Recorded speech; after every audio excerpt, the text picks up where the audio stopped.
All right. Thank you, EIP family, for bearing with us. This is our final week of our relationship series, Relationships in the Six. We had a great few weeks. First week was Boy Meets Girl. Mm-hmm. We learned a lot about online dating and how people are meeting people and the struggles that people are having. Second week was, what was second week? Love and marriage. Mm-hmm. Yes, that was an interesting one. Why aren't people getting married? And, requirements for getting married and so on. Third week, prenups. Prenups was a big one, yes. Everyone, I'm signing a prenup next time. Even if it's $1 I have, he has to sign. Yes, prenups. Yes, prenup, King doesn't sign prenups. In this country. As long as what? As long as she can beat the yam, he's good. Pound the fufu, then it's all good. Third week was that was love and marriage. Finance, all about the Benjamins. All about it. We realize finance is very important in any relationship, whether that's not necessarily having money, but money management, understanding money, money within a relationship on both sides. Last week, unfortunately, oh yes, if you're dating someone with kids, are you just dating the person or the person and taking care of the child? TVZ, that one was an interesting topic. A few guys in here have some very different opinions. Maybe we might touch on it again today. And then last week was supposed to be sex, lies, and videotape, but unfortunately we were not able to make it. So we're gonna merge that with tonight's topic, which is should I stay or should I go? So before we hit our next commercial break, we're just gonna pass the mic around quickly. We have a full house tonight. Of course, it's your girl, Miss Jareen. And I want everyone just to introduce themselves quickly. We're gonna play a commercial and then we're gonna get right back in it. So do you wanna start, Mr. I.M.? Mr. I.M. in the building. That's it? That's it. Okay. King. No, King, you have to say this one little thing about yourself, quick. Oh, man. You'll see when the conversation starts. I like that. My name is Q. Same thing. You'll see when the conversation starts. No, you know what? I just realized we have a few more minutes, so you can elaborate. Y'all heard elaboration, so I'm good right now. There's not much to elaborate on, but personally, I like basketball. I like typical things that, Nice. we'll get into the show. We'll get more into it. It is madness. Yeah. I heard know it's gems in the building, ones and twos. Tanisha Wilson. No.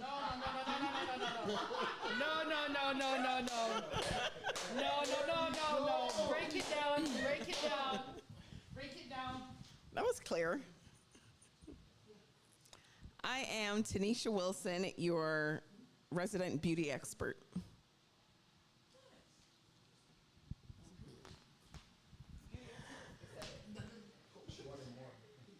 I'm Kerr Welch. I own a paint and contracting company here in Toronto called Parallel Paint.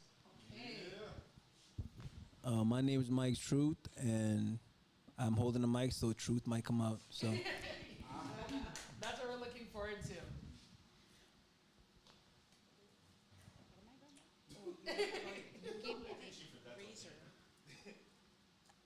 It's your real name or a radio name? It's Nadine.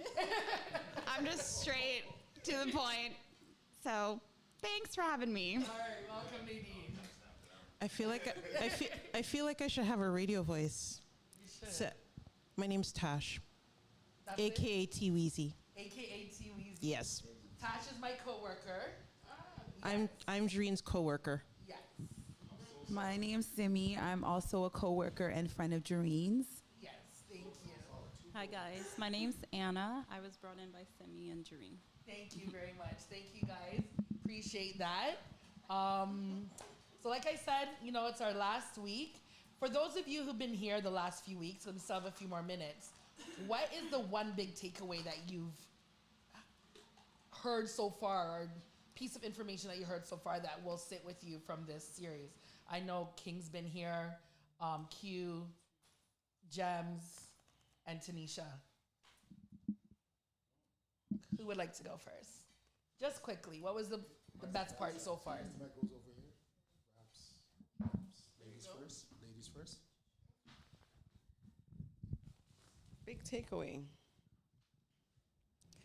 I'm going to say it's understanding the importance of communication. Not that I didn't know that before, but I realized that over all the topics that we've discussed, that really is the backbone of everything, and ensuring that all those areas are successful, right? When we talk about love and marriage, it's important to understand your person, deeply. When we talk about finances, it's communication again, right? And so in all aspects, I'm going to say that's the biggest takeaway. And for me, it's not to date in Toronto, yeah. Huh? And to not date in Toronto. How do you guys feel about that? We'll talk about that later. So even after 3 weeks, y'all couldn't convince her. Who's trying to I'm just saying, in general. After last week? See, I was not here for that 2 weeks. It was 2 weeks ago, after 2 weeks ago. Oh, 2 weeks ago. Yeah. The last week. So Aren't you? I'll double down on that, what she said, because that is right. Just the skewed views from probably men versus women, right? Just how you look at things differently, but communication always solves that, right? So I mean, like the skewed views or the views that you might get misconstrued based on, what you're thinking in your mind, based on predicated on what you're trying to communicate, right? There's always that difference in between the two, right? So there's a big difference. I see you smiling already. I didn't even say anything. I'm going to say something crazy, though. That's why. No, it's just love comes with conditions.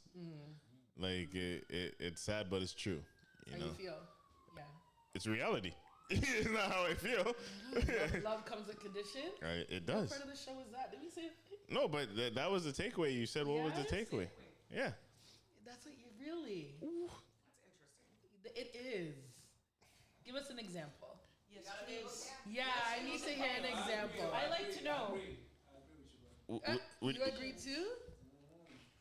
Would you date a bum? Would I date a bum? Yeah, would you love a bum? You see what I mean? Love comes with conditions, yo. It's a prime example. It's true. I think it does come with conditions. Standards, maybe. No, it's not standards. It's conditions. Yeah, I think it's a standard. But shouldn't everybody have conditions? Like, you're not going to just be... What's a condition? It's a standard. Yes, I feel like you should have conditions because you're not going to just be treated or taken any way. You have to have conditions. Right. I think the only unconditional love is if you have children. 100%. Really. Yeah. Yeah. I like the word standard better, maybe that. I here we go. Here we go. Once I have someone with my standards, I'm gonna love them unconditionally. Oh, whew. You know what I mean? I would love to see that, man. You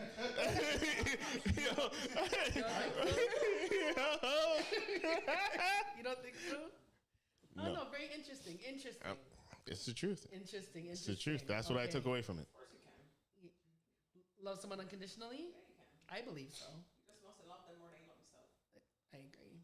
But that's usually found between a mother and a child. Yep. Right? Like you could divorce. It's usually between a mother and a child. Everyone else, it's with conditions. If someone betrays you in a way that's so deep, you leave them, but you'll never leave your child. Right? A mother and their child, that's the only true unconditional love. Everything else has conditions.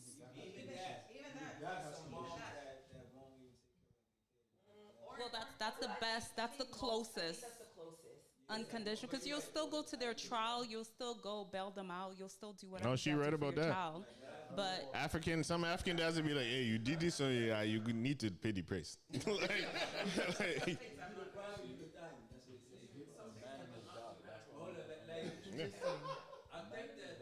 I said that I love you so, and I mean it so from the bottom I love of this because my someone says heart. something I'm and telling you to play, baby. I saw that something in your eyes. Comes to no surprise that you turn me oh so giddy. What's up, people? This is Omar, and you're listening to iLive Radio, changing the way you listen to radio. Hey, what's going down, man? It's your boy Trix, aka the Human Jump Off, man. You locked into iLive Radio. They changed the way I listen to radio, man. Attention à tous les musiciens, groupes, associations, clubs et organisations qui représentent les styles collectifs de musique à travers le Canada. Le moment est venu de reconstruire nos genres de nations musicales collectives comme le hip-hop, le R&B, le jazz, le soul, le reggae, le gospel et plus unis. La Nation de la musique collective est une organisation à but non lucratif engagée dans le développement de la musique collective. Des adhésions gratuites sont disponibles dès maintenant. La Nation de la musique collective, une seule voix, la force dans l'unité. Are you a music entrepreneur searching for the perfect place to fuel your creativity? Look no further. Welcome to CoLab, the ultimate co-working space designed exclusively for music professionals like you. Are you tired of battling distractions, cramped spaces, and lack of inspiration? It's time to discover the CoLab difference, a dynamic co-working space tailor-made for your musical aspirations. At CoLab, we understand the unique needs of music entrepreneurs. We've created an environment where collaboration, innovation, and success harmonize perfectly. Collaboration is the key, right? That's why we've built a vibrant community of like-minded music entrepreneurs. Network, share ideas, and collaborate with talented individuals who can take your music to new heights. Need a break from the creative process? Take advantage of our relaxation zones, where you can recharge, connect with fellow musicians, or simply unwind with a cup of freshly brewed coffee. CoLab isn't just a workspace, it's a catalyst for success. Our expert mentors provide guidance, industry insights, and invaluable connections that help you navigate the ever-changing music landscape. And the best part? Our flexible membership plans are designed to fit your budget and schedule. Choose from part-time or full-time access, so you can focus on what you do best, making extraordinary music. Join the revolution of music entrepreneurship at CoLab, the ultimate co-working space for music professionals. Ignite your creativity, collaborate with fellow trailblazers, and let your music soar to new heights. Don't miss out on this extraordinary opportunity. Visit our website at collabto.org or email us at info@collabto.org to schedule your personalized tour of CoLab today. CoLab, your path to musical greatness starts here.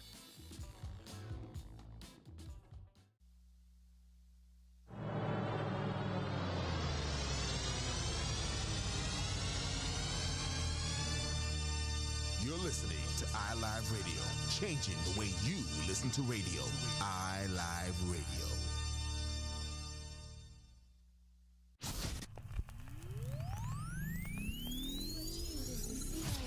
iLive Radio, Toronto. iLive Radio is a subsidiary of iLive.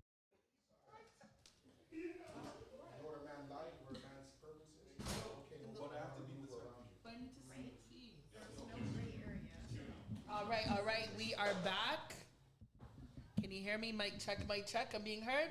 Excellent. So we are back again. Week 5. I mean, we were starting off with the topic already, but I think there's a few people wanted to say something else about love with conditions. I'm going to pass the mic to Mike. If Mike can grab a mic.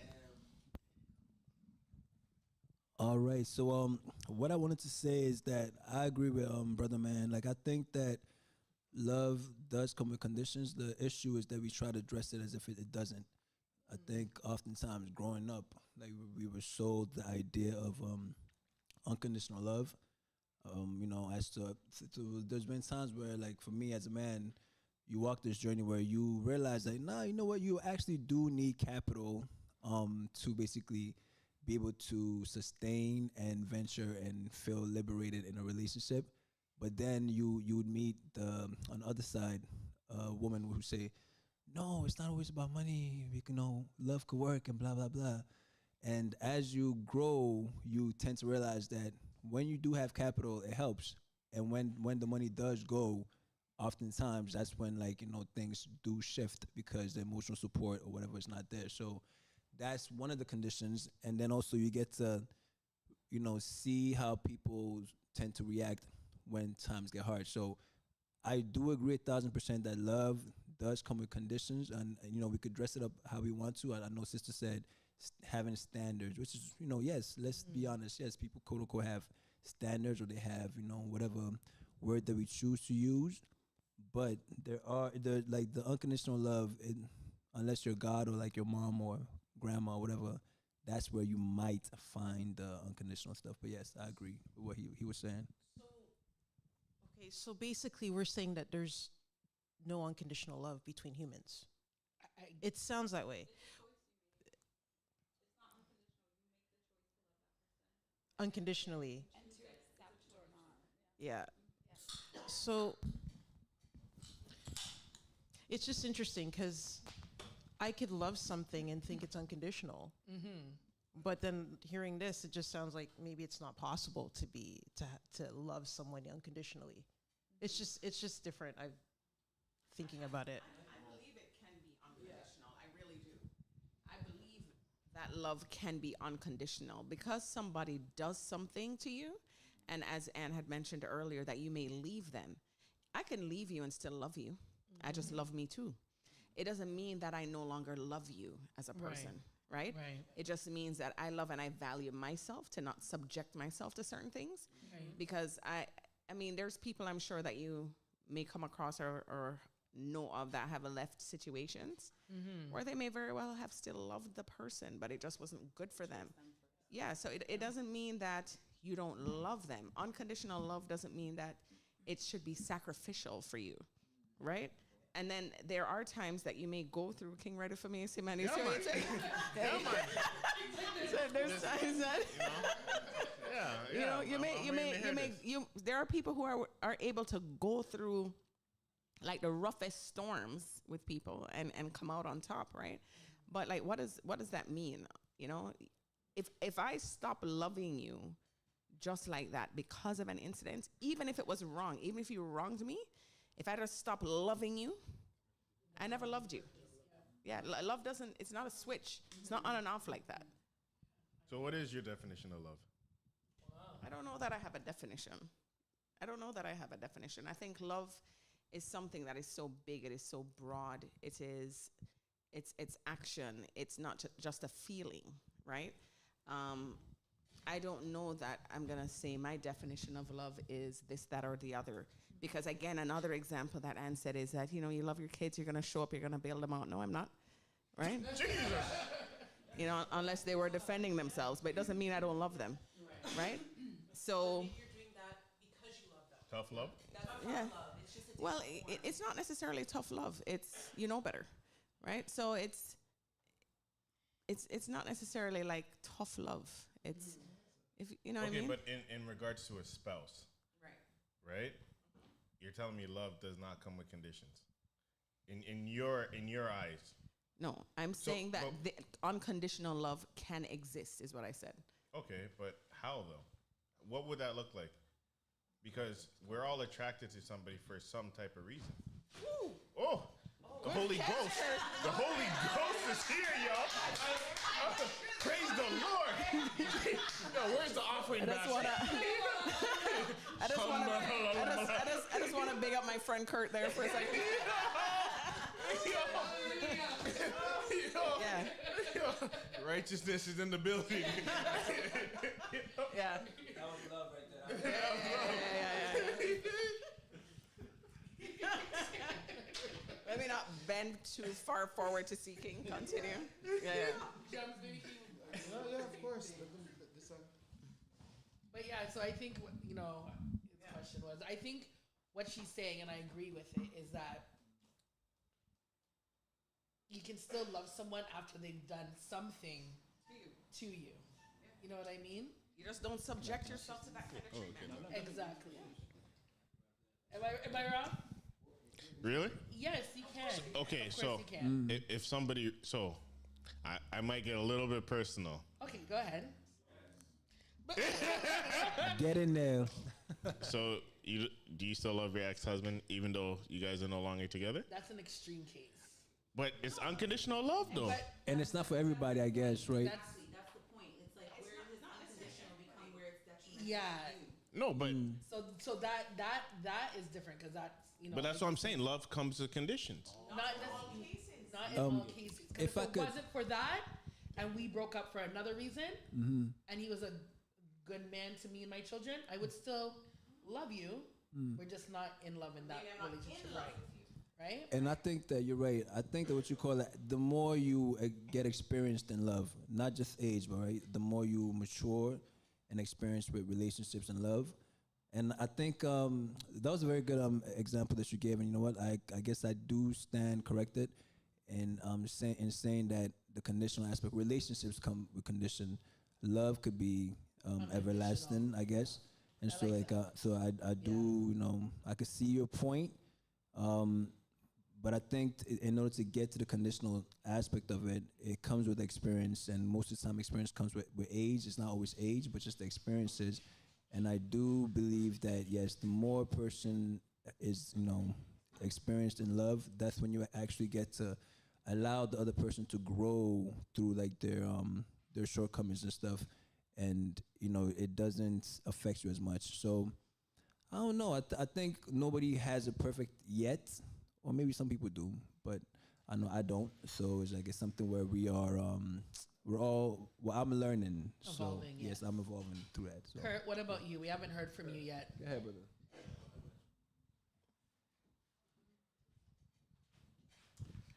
What are my thoughts on this? I think that there's a difference between being in love and loving somebody. I think that standards are important. I think that you could love somebody, but things can get to a point where you could fall out of love with them, and just based on your standards, you choose to go in another direction. I don't think there's anything wrong with that either. I don't know. I'm keeping this one vague. That's not where I want to dig in yet. I think it's very based on individuals also. You know what I mean? It's a very individual situation as it comes. But interesting, I do love this. So we're going to go... Do you think it should be unconditional? Is that what you're, do you have do you feel like it's not unconditional and so you kind of resent it?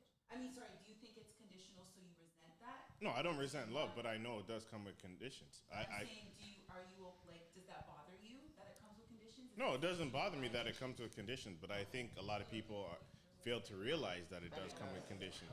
Like they act like they're oblivious to the conditions that they're setting and saying, oh yeah, of course I love this person through thick and thin. But when when things get thick or money gets thin, then, you see people switch up. So that's what I'm saying. Like, I do think we're talking about, this is my thing that I want to dig into a bit, because even when you mentioned, you went straight to being a bum, and I think some of the examples we had is somebody being mistreated, and then somebody coming under unfortunate circumstances. Like, what's the reasoning? If it's something that somebody is intentionally doing to hurt or degrade or harm somebody, that's different. No, 100%. Right? I'm not saying to be anybody's punching bag. What I'm saying is this. Like, as men are role, like, in my household, there's gender rules. Man provides, woman cooks and clean, right? That's how I was raised. I'm an African man. But sometimes men do fall on tough times. And it's not like they could just be open with their partner, because sometimes the partner ain't trying to hear it. Let's be honest. If a man comes and says certain things, women are going to be like, yo, this guy's soft. He's you know what I mean? Like, there's some people that will chew the man, and a man fights with himself internally, and he fights with the world outside. So where's his safe space? Where could he be Clark Kent? So that's what I'm saying. Like, if a man loses his job and he's down on his luck and the bills are piling up, like, could the woman bring life back into him? Could she speak the words back? No, but I'm saying, but in I get no, I'm saying, will she though? Yeah. Will she? Will she? Will she? There are women out there that will. There are a lot of women. There are lots. Right. That's why you have to. I'll find you one. There are a lot of women who will. I'll find you one. And I think that when you're in like the courting phase and you're looking for the woman for you, like, those are qualities you look for before you make that decision or commitment. Because most of the time that's something that you would know before getting in deep with anyone if you're being a responsible person. You're right. I want to hear from Nadine and Too Easy too soon. Go ahead. No, go ahead, Natasha. Tanisha, sorry. No, I was going to piggyback on what Q said last week, which is you can. I like to use the word vet. You guys know I used that last week, right? Yeah. You could vet all you want. The truth is, and I agree with Q, is that you really don't know the truth of a person until the hardship happens. So when you are going through the courtship phase, I can appear to be this person, right? Because there is no hardship. The money is up. The money's up. But you have when you go through it is when you really know the truth of who he or she is. Yeah. And so when it comes on to finances, King, I know that it's such it's a big topic today, and it's every time I hear these conversations about relationships, whether it has to do with marriage or whatever it is, that's the sort of the consensus that most men have, right? I think if as a woman I decide I'm going to be with you, I'm going to marry you, and all is good, and you go through a hard time, and if I can't support you through that, if I can't help to breathe life back into you, if I can't encourage you and be your safe space, I don't think I really loved you in the first place. I loved your money. I loved your money. I loved what you had to offer, right? Yeah. I think if somebody really loves you, that's the least of what you have to go through with a person. If you believe in your man and you know where you were and you believe in him, where are you going? Just because you're going through a little patch. Sleep on the ground together. Write it out. Because when it was there, you were good. Yep. I agree with that. I agree. We haven't heard from you guys too much over here. So I think if you choose right and that person is right for you and you fall in love, that money doesn't matter anymore. And if things get tough, you both figure out how to make it work. Right. I've had it work both ways. I've had it where I've struggled, where my partner, my boyfriend struggled. I took the weight of it all. You take extra jobs, you do whatever. I had somebody with health conditions. I took everything. He moved in, I took care of him. I did all the things nobody wants to do. And you don't do that just because he has money or he doesn't have money. It's because you love him, because you want him to be okay. Right. So if you have a woman or a man that you've chosen properly, it's a partner. So it doesn't matter about all that other stuff. You make it work. Right. Agreed. Right? Agreed. I agree. So, can I ask a question though to that? I agree with everything that you just said, but do you place a time limit upon that downtime?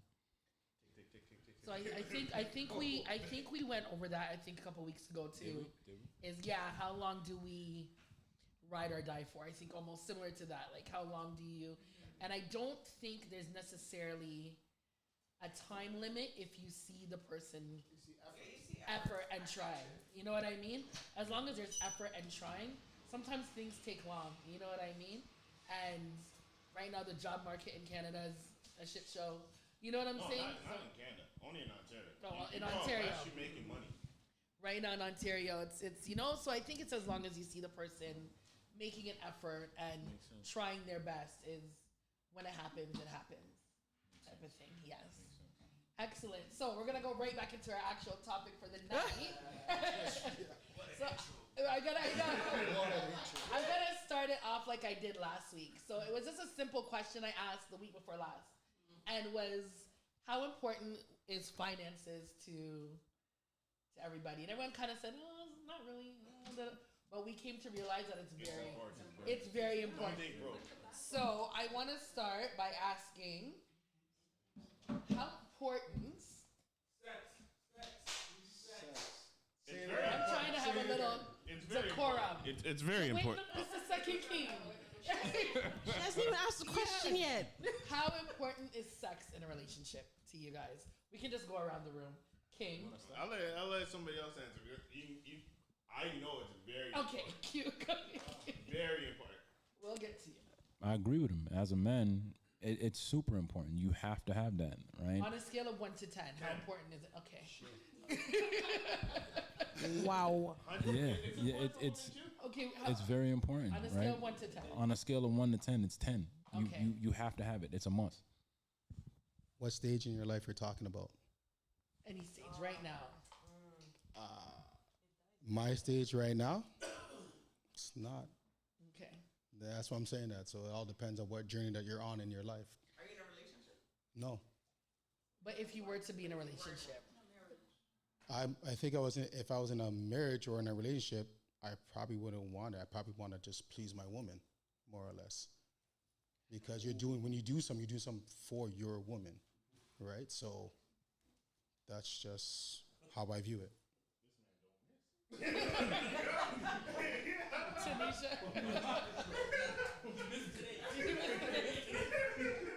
Well, I heard Q say as a man. right? So as a woman, it's important. It's important. Okay. Yeah. Scale of 1 to 10 as a woman. 11. Okay. Now, yeah, I'm not in a relationship. Out of sight, out of mind for me. Right. But when I am in a relationship, Of course. yeah. Yeah. I think connection is important. I think I've been in a situation before where, me and that person, this was years ago, I chose that we were not going to have sex for a period of time because we were on a particular journey together. And I didn't feel like I was missing anything because I had connection. And that connection that I had with that person was better than any sexual intimacy that I've had with somebody before because of that connection. So now, do I think it's important? Yes. When you find that person and you choose to go down that road, yes. But I think it depends on the journey you have together, because you could choose a journey that's all about sex and very shallow, and it's weak, and then you could choose a journey where it's so much deeper because you've got a connection that speaks for itself. 1,000%. Like I agree that it is about that connection and that bond, and sex it plays different roles at different times. I think when you are single and when you're searching, like, I think it's the ultimate bond, one of the ultimates anyways. And then after you do get with somebody, it becomes important because it still symbolizes that connection that you guys build. But then there's so much more to a person than that, and you guys are building a life together, so it is important. But I think as you guys do grow and you guys are around each other, there are other things that do happen, and it really does depend on your partner, because if you guys do want to keep that connection going, it helps a lot if you guys are still able to have sex and not it feel like it's mundane, because that is it spoils things as well. So it is important, but it's not the end all be all, I find, because keep in mind though, it says for better or worse, through sickness and the other part. Exactly, yeah, that. So it's like, if your partner happens to be in a situation where you can't have sex with them anymore, what does that mean, right? So that's like the other part. Yeah. So obviously important. But as a condition, I'll use that terminology. The condition all depends on the intimacy, right? The sex doesn't replace the intimacy. If you don't have the intimacy to begin with, then the sex dies, right? It's that bond that holds you together. The intimacy is what drives you to appreciate and enjoy the physical activity, right? So for me, the intimacy is far more important, because my good friend Mike here just said, you may not always be able to perform one way or the other, but if you have that love and you have that intimacy, then that's stronger than not being able to have the physical aspect of it. I'm a firm believer in foundation, building a foundation. So if I meet someone, I don't want to just jump in the sack and that's it. Like, it doesn't do anything for me. So yes, it's important in a relationship, but I think building up to that is something that will grow the relationship even more. Right. It's not like some come up to you and say, hey, gal, you want to do something? Yeah. Like, I can't, like, to me, that turns me off, because it's just they're looking at one thing, and I'm just like, I'm not for that. Right. Especially now at my age, I'm not going to say what my age is, but thank you very much.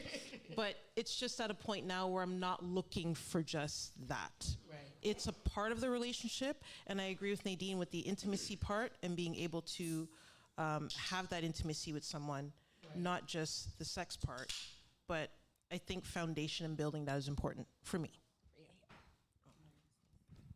I think I agree with the connection part. I think that's most important. I think the sex is just, I do think it's important, but I think it's more of a bonus, because the same thing Tash said, if a guy is just like really overly sexual and he's just like really like no sexual discipline is a really huge turnoff. I actually think if a man does have sexual discipline, it's actually more attractive. And Sure is. it really is. And I think that if the foundation is there and the connection is there, it makes it like all the more better, because there's more than just, you know what I mean? Yeah. Because a lot of the time sex can like keep someone in a situation that's not really the greatest there longer than it needs to be, because maybe they, you know, whatever. But yeah, I'm really on the connection part. I think that an intimacy part. I think that's yeah. Honestly, I have no comment. No. But I agree with a lot of people's point of views. Yeah. What about, so we can go back to you, King. You already said it's important. Mr. I.M., we haven't heard from you. What do you think, Mr. I.M., as a married man?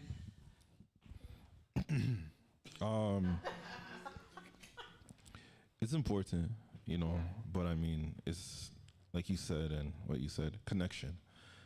Like sometimes, like today I was at work, my wife crossed my mind, so I text her, say, I miss you. Aww. And whatnot, so, you know, thank you. You know, but shout out to Mrs. I Am. But yeah, it's the connection. It's the connection for me at least.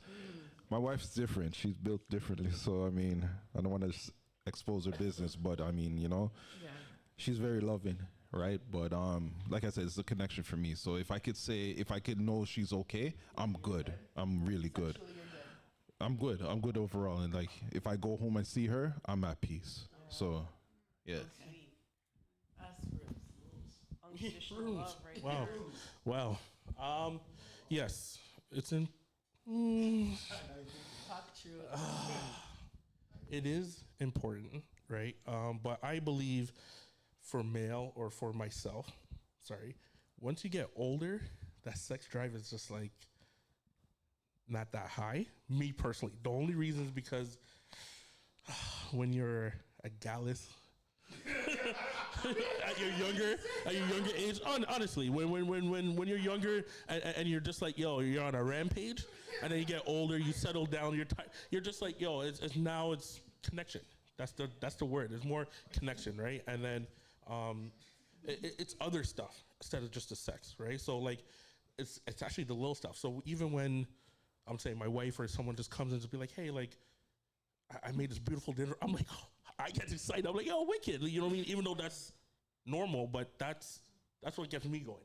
You know what I mean? It's not just like, oh, okay, boom. Like, you always have to perform. I don't like that now.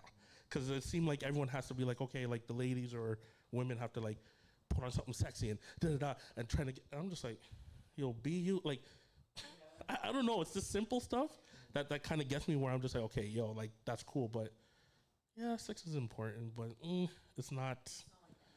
Right. That doesn't turn me on when you get older. When I get older, as I said, and if you were running around on the streets when you're younger, it's just you get tired. As you said, it's just like whatever. So you know, yeah, I'm being real. Like, okay, it is. So all your answers. Oh, go ahead. Sorry. No, I was just gonna say there's no. It's. Don't worry, I'm not retracting. It's still important, but but there's no sex for me without connection anyway. Right. So, you know, when I went there, how important is sex to me in a relationship? It is important. But there is no sex without that connection anyway. So I wanna y'all gave some really nice answers. very flowery and great, and I call bullshit on some of it, but you know, that's all your opinions and everything. No, I know that's your opinions, but I guess maybe let me rephrase the question again. Because, connection, blah, blah, blah. Yeah, we have to have connection. You know what I mean? Understand that. Intimacy. Listen, so let's be honest now, right? You're in a relationship. Okay, let's talk about being in a relationship. You already done connects. Everything is good. Everything's plugged in. Everything, yes. No. Sound like a barbershop. Listen, no, everything is running smoothly, right? How important then is it for you to, for your partner, I guess, to match your sexual energy? I don't know if that question makes sense, what I'm asking. So you meet someone, you guys are connected, you know, you're ready, maybe as a female, ready to go, and he's like, I'm not feeling it. And maybe that's just him all of a sudden. But you guys connected. Right, so that's what I want to get at. How important is it to find someone who matches your sexual energy? I feel like that. I feel like as a woman, I can see a woman in that position being offended, maybe thinking it's her, something's wrong with her. So I could see in that aspect how it could be a problem, because it's not necessarily that you're just this like animal who like, it's just kind of like, again, sorry to use the connection word, but sometimes that is how people feel connected to each other. So if that's not happening, it's as a woman, it's very easy for your mind to wander. And it's like, well, as a man, because let's face it, men, I feel like center sex very like a lot higher than women do most of the time.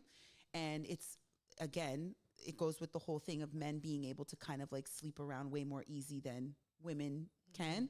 So I just feel like it's in their nature to want that. So if you have a man who's like, no, not really feeling it, you automatically kind of look at yourself like, okay, what's wrong with me?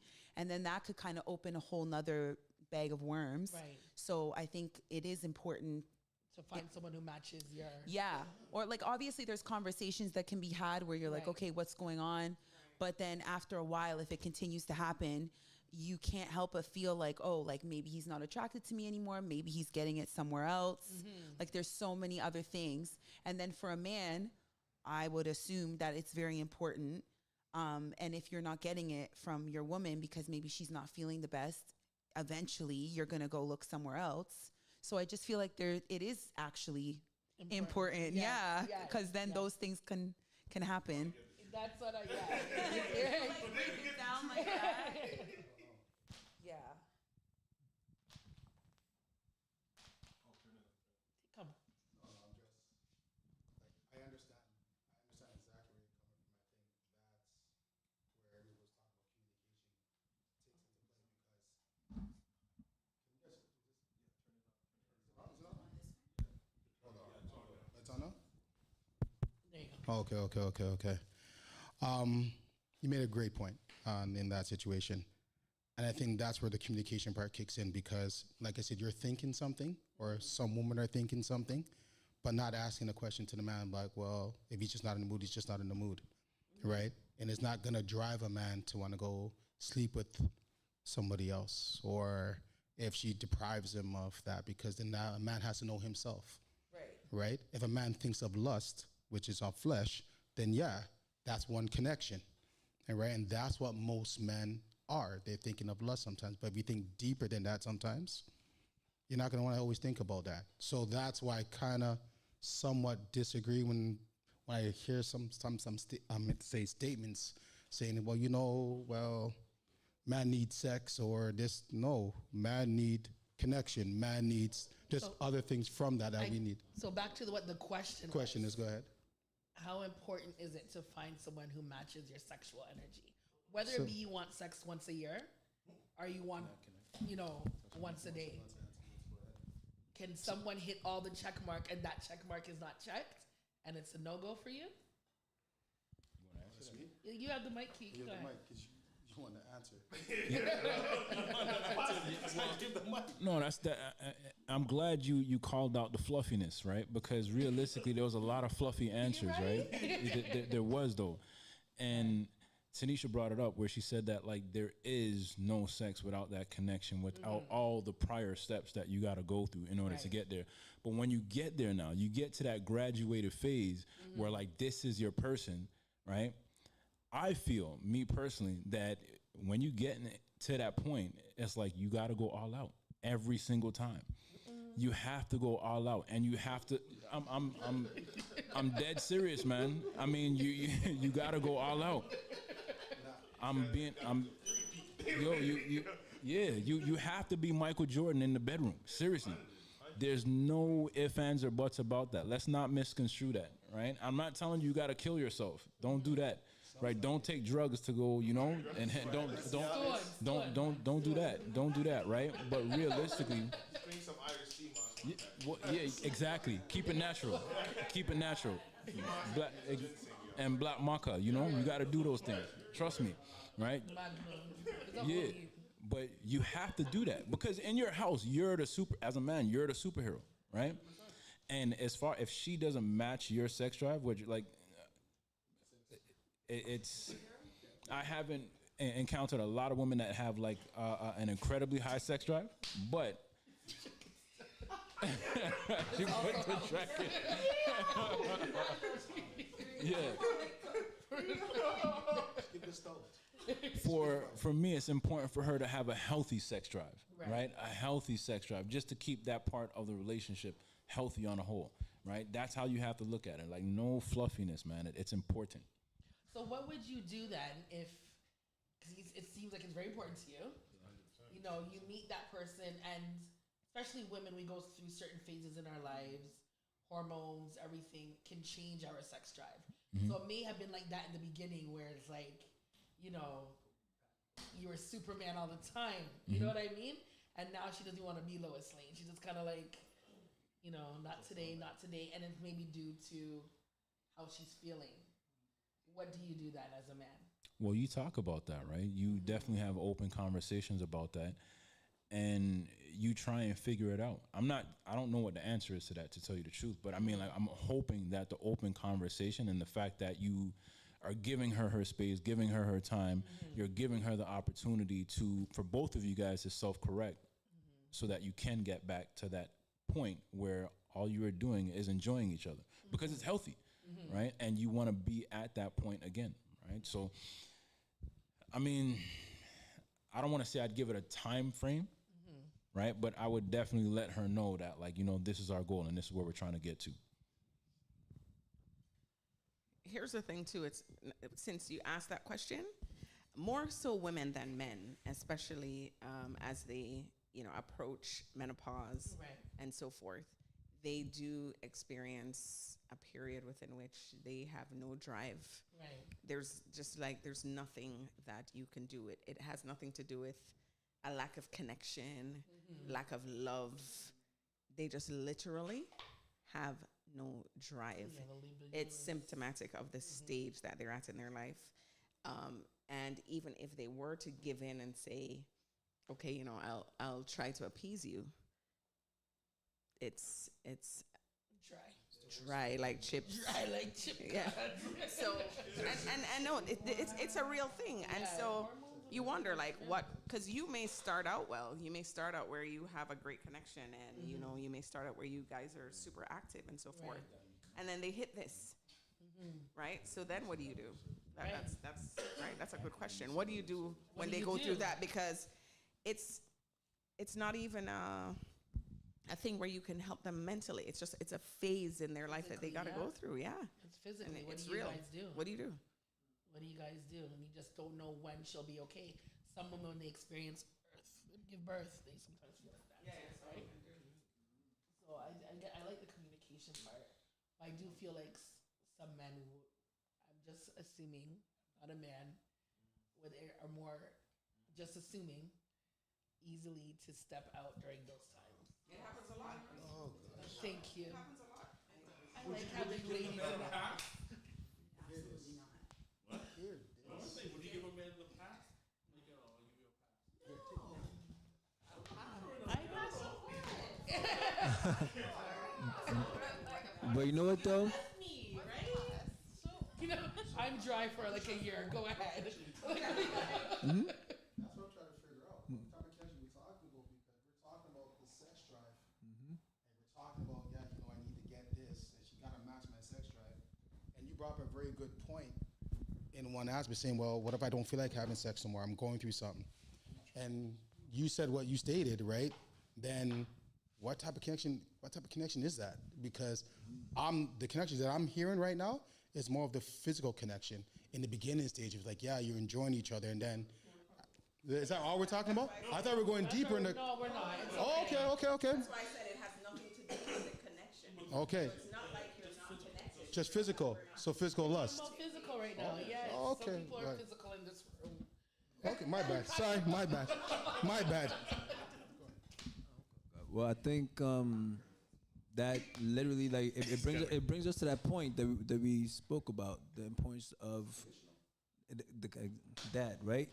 And then I do think that that's why it's so important that, you know, you do basically, like, it's the growing part, like the loving part, right? Like, because then it's conditional if, you know, this person's able to perform or always on go, but if they're not able to, then that part, right? So I think that's where I think the experience aspect of relationships really matters, where when you are experienced in the relation of being with somebody, and then, you know, being able to actually enjoy the process of, like, a person growing. I see you, sis. I see you. I see you. No. I see you, but now it's like it's just a real thing, though. Being able to actually experience, you know, finding joy in a person's life, and I don't want to say journey, it's an overused word, but a person's experience, and just that joy in that is something where it helps, because then you know, no matter what, you tend to understand, and it comes with experience. That's why I guess it comes with experience. I'm gonna let T Weezy say something, and then I have a next question for you guys. So, matching someone's sex drive, is that something that you would want to talk about going into a relationship? Because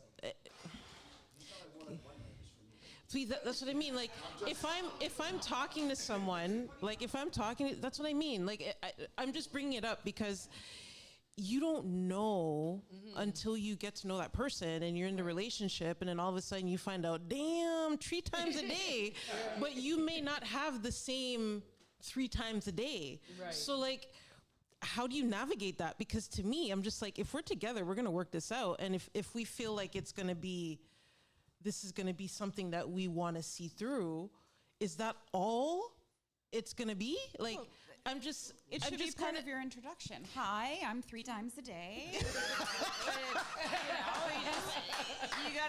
You gotta call it out up front. Well, that's, you know, we can negotiate. Maybe it's 2 times on Tuesday. I'm just joking. Yeah. But I'm just like, I just can't have that conversation. Like, how do you spice it up? Because I was about to get into the surgery. No, it's better I ask the question. No, it's better not. He's gonna ask you a question right now. Is it something that, like to spice it up or do something to go, like, you guys don't want to go straight into, like, boom, let's go sex? Is there, like, foreplay, like hells yeah. Ease it in to be like, okay, like, get that physical attraction going on. Right? Well, I think that's part of it. Like, you want to have someone that, you know, knows what they're doing. But I mean, like, I think a lot of it, foreplay, all that stuff, that contributes to. But I think it has to be part of a conversation. I think it's part of. But that's what I'm saying. Like, if I met somebody, I wouldn't just go into that right away. But I mean, when we start talking, and then, you know, the vibes, you're feeling the vibes, and all of a sudden it's like, here we go. Yeah. Then you kind of start to get that thing. But then if I find out that this guy wants to go 4 or 5, like, okay, to me, that's a lot. I'm glad you said that's a lot. I'm glad you said that, because that's actually gonna lead. Because I'm like, that's gonna. I want to do more stuff than just that. Yeah. Do you know what I'm saying? Like, and some guys are just wow. So I'm glad that you brought that up because that's actually gonna kind of lead into a next question that I have. Yeah. You know, you meet somebody, and actually this question's kind of for the guys. Girls too, I think me and Samir talking about it earlier today. And, you know, say you do meet a girl and she's like, you know, her sexuality is very strong, right? I don't know if you want to take that as her maybe being promiscuous in her past, being currently promiscuous, or maybe she just is Mrs. 3 times a day. You know what I mean? And she makes it known, like, and in your head, you're like, well, if you were 3 times a day with me, then you were 3 times a day before, and you were 3 times. Are you guys looking at that? And, you know, we always have that term, good girl, bad girl. Is that a bad girl to you guys? You want to touch? I'm trying to what do you mean? Yeah, that's what I want to know. What do you mean? Is that a bad girl? Is that someone who you're just going to see as a sleuting, or someone who you're going to bring home to your family? Because she has that big because she has a high appetite? Yes, or previously in the past was very promiscuous. That's 2 different No. Sorry. Say she was promiscuous. Say she was promiscuous in the past. Is it a high appetite, or she's just giving off a sexual energy and exuding it? Like what's really? What about if she was promiscuous in the past? Like her number's high. So her body count is high. I don't understand. You guys understand? So she had a lot of sex before she met you. I don't personally. And does that like? I don't personally believe in judging some. I don't personally believe in judging somebody because of their body count in the past. It's who they are now when I meet them, and you make that choice based on the person they are, not based on their previous body count. Because if you judged a lot of us maybe, right, you know, you might have an adverse opinion based on how we were in our past, right? Mm-hmm. So I would hope that nobody's judging based on somebody's past. I think you have something to say. But like, how promiscuous are we talking? Are we talking about like a botch reflex promiscuous, or like, because that's a different level of promiscuous. Just promiscuous. Just had levels. Like hold on. Sorry. Just had high numbers in their past. Whatever is a high number for you. Nah, man. I'm sorry, I can't go on with that. Still, I can't lie. That. Nah, it's gonna have to be a sleuthing still. That's just it and go through. I'm dead serious. So the way how I look at that specifically, and the thing is judgment, a lot of people, we need to define it, right? The dictionary defines judgment as a decision made after careful consideration, right? Everybody makes decisions after considering.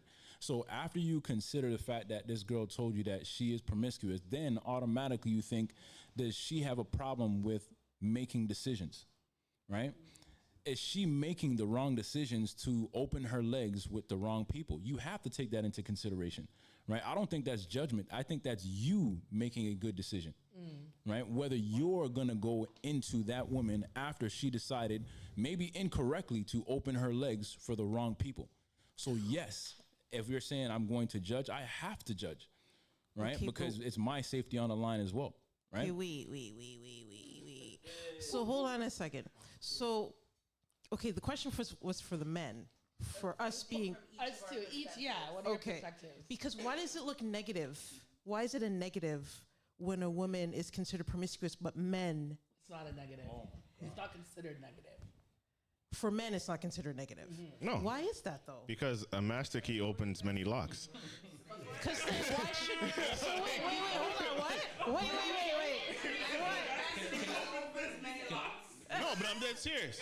If you have a lock that any key can open, it's no longer a good lock. No, but when we talk about women and it being promiscuous, like you're saying, you know, that it is it a negative or not negative, but like it's viewed in society as a negative. Right, but wouldn't it be the same way? If I'm with you guys, or with someone that But okay, so I'll definitely explain why. For a woman, you have to do all these things to get in between the legs. It's not like you. It's not like you could just be a bum ass dude with no game and not have anything going for him to get with a woman. like a woman could go up. Yes, but I'm saying a woman could go up to. How often can a woman just get a high body count? A woman controls the access to sex majority of the time. Yeah. A man doesn't, right? So if a man has a high body count, that means that he was good at getting women to say yes to him. That's why in society it's not looked at the same way. It's a double standard. Yes, I agree with you. It very much is. Yeah. I feel like there's double standards with everything. I'm one of those people who it's like, it just is what it is. There's double standards with everything. That's just life, and it is what it is. When it comes to the whole thing with the men and women in this aspect, I will say I judge men. If they're just for everybody, it's again with the sexual discipline. I think it's a very big turnoff, and I find out you're just out here just lending your, like, just being community D. I'm immediately just like, I look at you like you don't have any discipline. And again, kind of piggybacking off what you said, it kind of like shows how you are with all aspects of life. You're just kind of careless. You don't have standards. Like if you're a man and I see you don't have standards, I'm kind of like, ew. Like, you know, and then it kind of makes me be like, oh, and he's like, why is he talking to me? What about me is making him think? Like, there's just so many aspects that come with that too. So I personally don't want a man who has been for everybody either. I realize that men kind of have a little more leeway when it comes to the amount, I guess. You know, I'm obviously not going to be with someone who has no experience or anything, but I, again, don't just be out here being for everybody, because I don't like that either. So I do judge. I will stand on it. I do. I think I judge also a little bit. Everybody kind does. of like, Exactly. you know. And how do you do that? Is that your person being honest with you and telling you about their past and their history? And you say, oh, sorry, gotta go. Well, that's a good point, because I don't agree with men asking, to be honest. I just think it's weird. But then I also wouldn't ask. I guess it's just kind of like, if you're someone like me and you're doing your due diligence and you kind of like, obviously if you're talking to a new guy, you're going to kind of see if anybody else knows him. You're kind of going to do your... if you're as well, a lot of I know women, we do that. We like do investigation. We ask our friends, like, and usually if you're in like a small city, or if you're like Toronto, you know, like, or Hamilton or wherever you guys are from, it's like a lot of people in the same kind of community. Everybody knows each other, so you have ways of finding out little pieces of information. I'm not gonna go and ask you straight, oh, how many bodies? I think that's really, I don't like, think anyone would ask tacky. that question. Yeah, I think it's tacky, but I feel like there's other ways to kind of have an idea. If the person's like, obviously you're not going to be like, oh, what number is it? But if you know generally, is this person like irresponsible? Are they like a hoe? Like, Want to know the number though? no, I don't.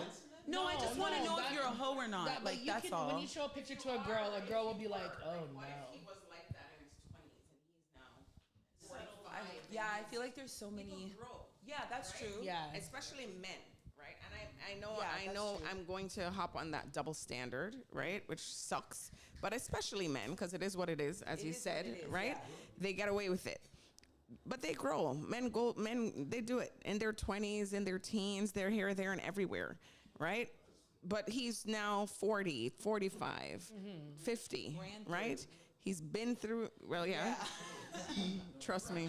Yeah. But ultimately, he has grown. Right. And he's no longer living that life. And it's, you know. Yeah, and it's like now he's tired. No, but it's not about tired. For real. For real. It's not about tired. It's the reality that most men go through that particular phase. When they're young. Most men are very busy in their teens and 20s. That's the truth. Most of them are in 30s. Yeah. And right? I think. So what do you women do? are a bit Am I more- gonna judge you now at 45 because you had a busy decade? You know, you're busy in your 20s. Okay, up to 35. But right now you've grown. And I think You know women better. are- And what if yeah. you're doing better? Right? You know better, you do better. And I Right? think women are a bit more accepting too of that. Yeah. We more will accept a man in their 40s who was out in the streets in their 20s more than a man would accept a woman in her 100%. 40s Part of the who was out in her 100%. yeah. We're more But we're it's more true. accepting of that. we're very much more accepting of that. Interesting. I just wanted to hear what people's thoughts were on that. And of course, you know, it's sex, lies, and videotape, right? So my next question is, you know, we live in a society where everything is digital right now, and people are sending pictures or videos. Maybe not everybody, but it happens. What do you guys think about this culture of sending a pic or sending a video to someone who maybe you're in a relationship with? It's not happening. Sorry, it's too dangerous. I want to hear everybody. in a relationship? In a relationship, yes. I'm not doing it. Cut off your face. Right. No face, no case. Absolutely not. Faceless. No face, no case.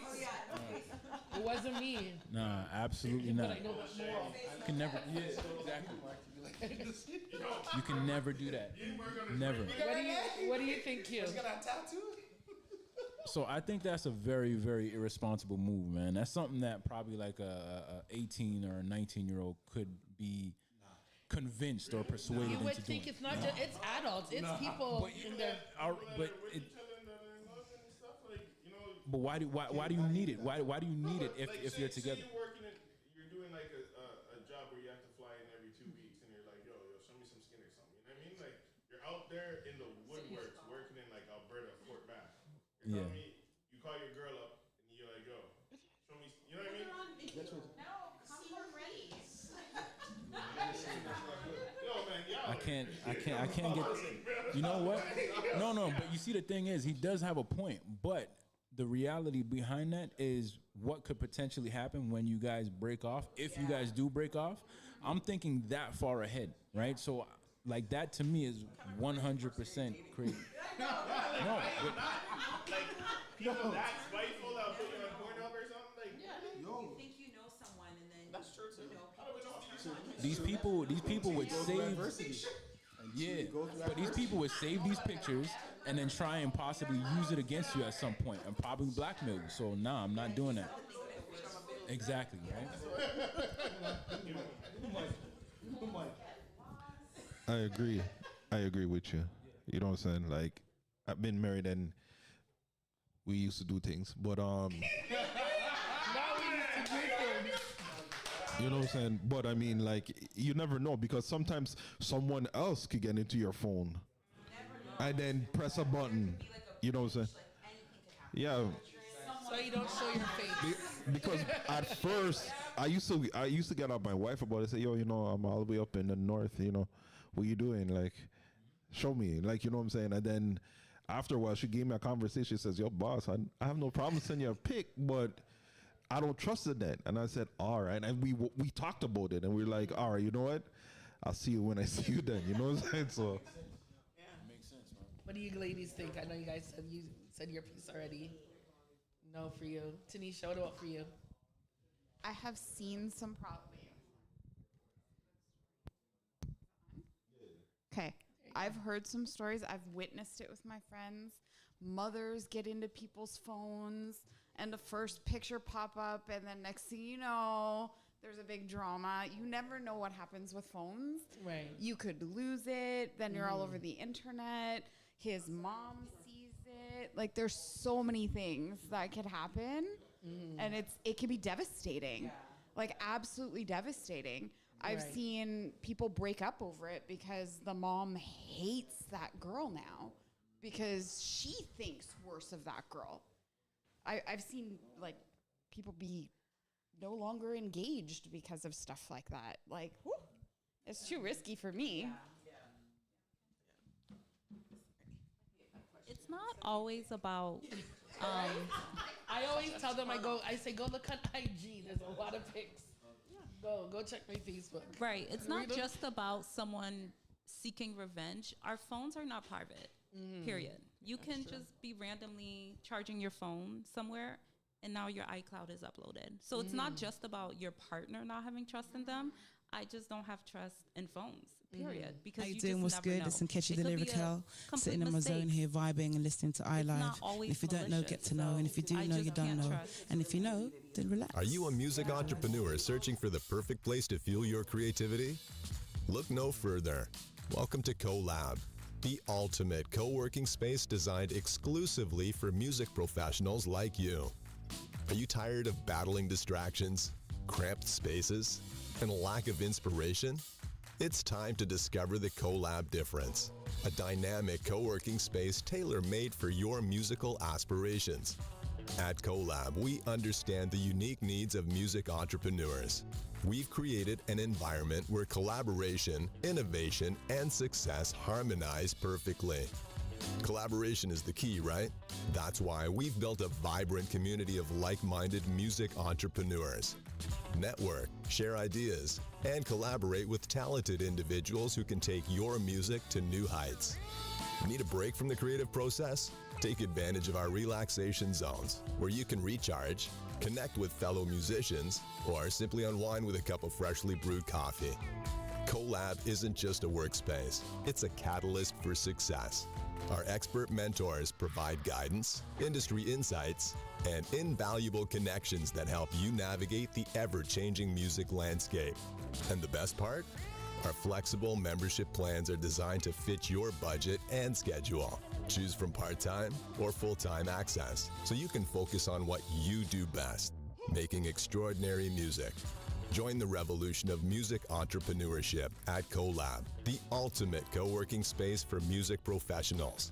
Ignite your creativity, collaborate with fellow trailblazers, and let your music soar to new heights.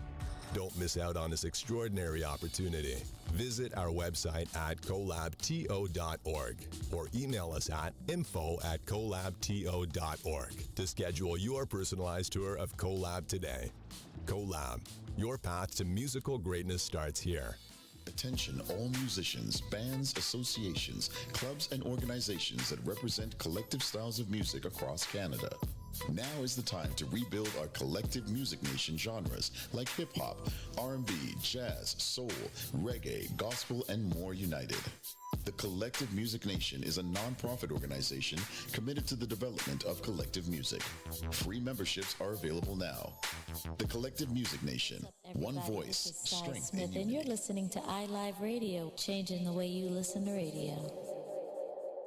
You're listening to iLive Radio. iLive Radio. iLive Radio. Changing the way you listen to radio.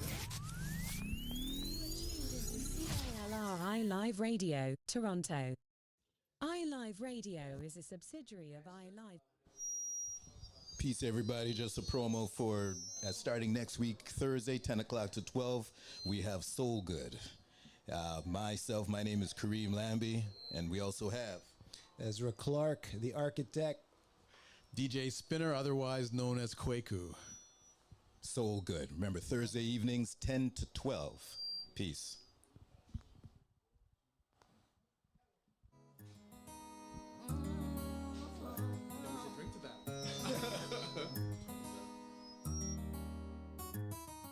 A scrub is a guy that thinks he's fly and is also known as a buster.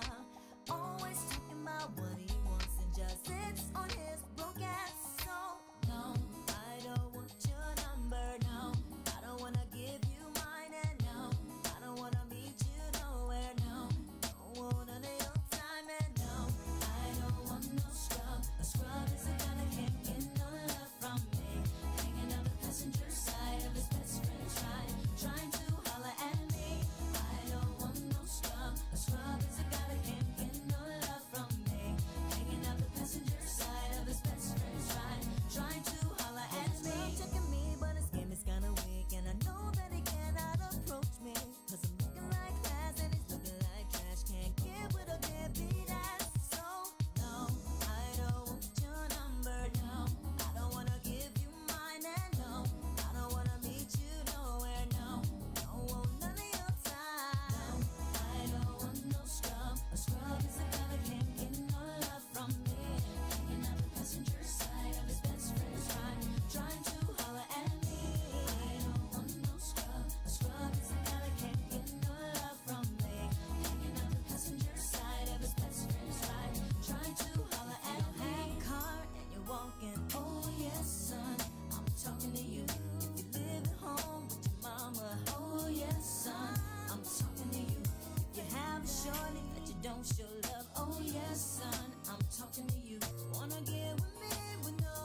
trying to holler at me.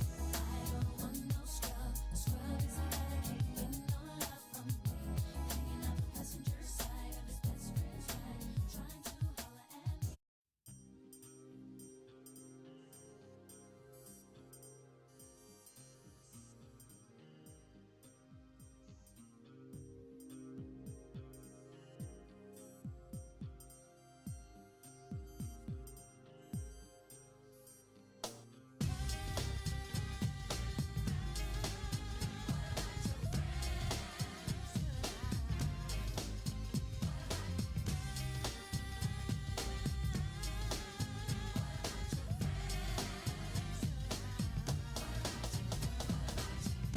Every now and then I get a little crazy.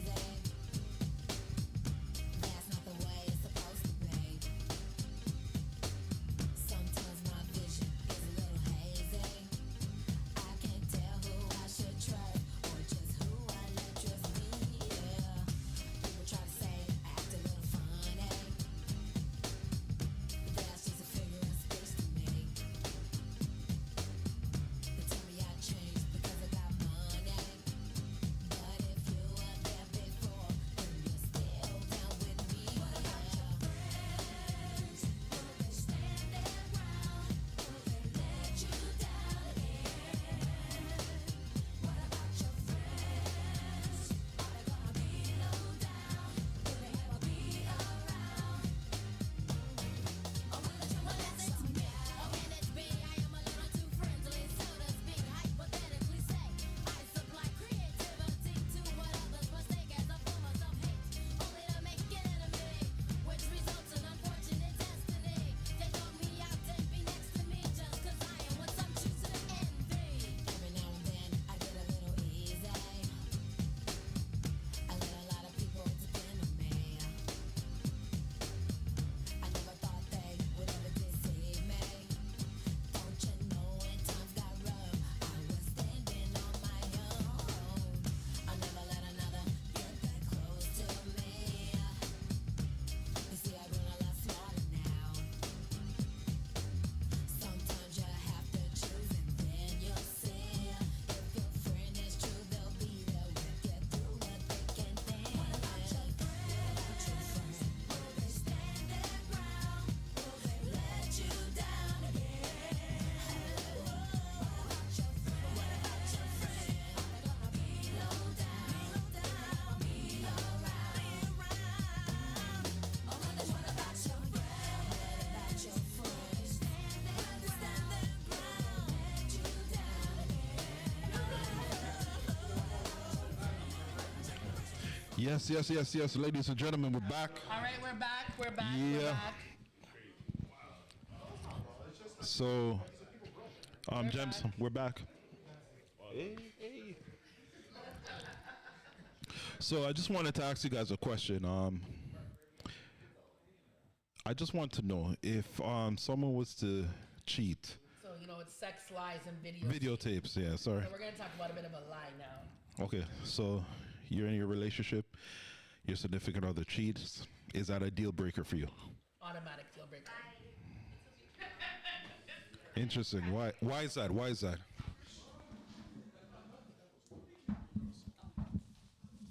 Here, speak. Back to the conditions. That's a condition I have for myself. In cheating, it's such a betrayal. It's disrespectful.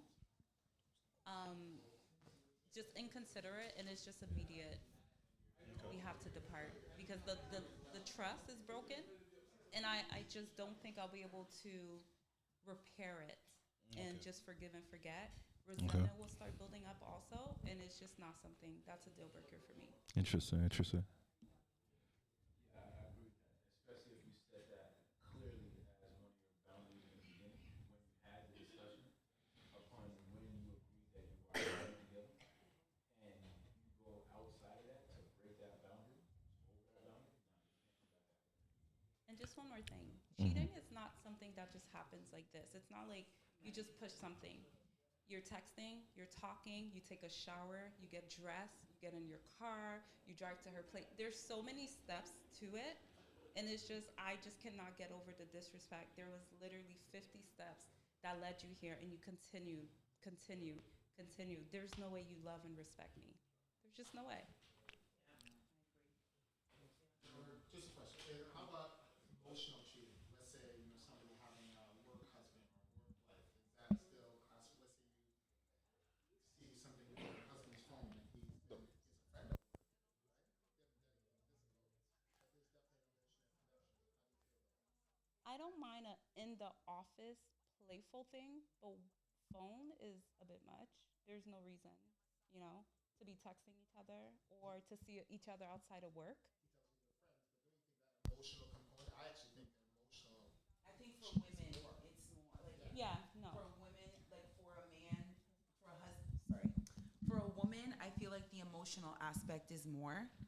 I feel like men cheating is like obviously more common, but I feel like for a woman, it's more emotional. So if a woman has cheated emotionally, that's kind of dangerous. I feel like so. For a man's perspective, I would understand if he was really upset about that. See, for me personally, and I'm probably gonna be the only female in here who says that, it's not an automatic deal breaker for me. Because I feel like I've been through so much of the worst that anything leading up to that, if I love the person, I would learn to, if it's therapy, whatever it takes, try to make it work out. I mean, if it's something that's like chronic and it's something that they're doing all the time, that's different. But if it's a situation and it happened once and there's actual remorse and we go to therapy and all that, I'm willing to try to work through that. It's not automatic for me to say I just feel no. like if you're a cheater, you're just a cheater. Because if you give someone the first chance to disrespect you and then you forgive them, they're kind of have more of an itch to do it again. Because they're like, not necessarily. Yeah, not necessarily.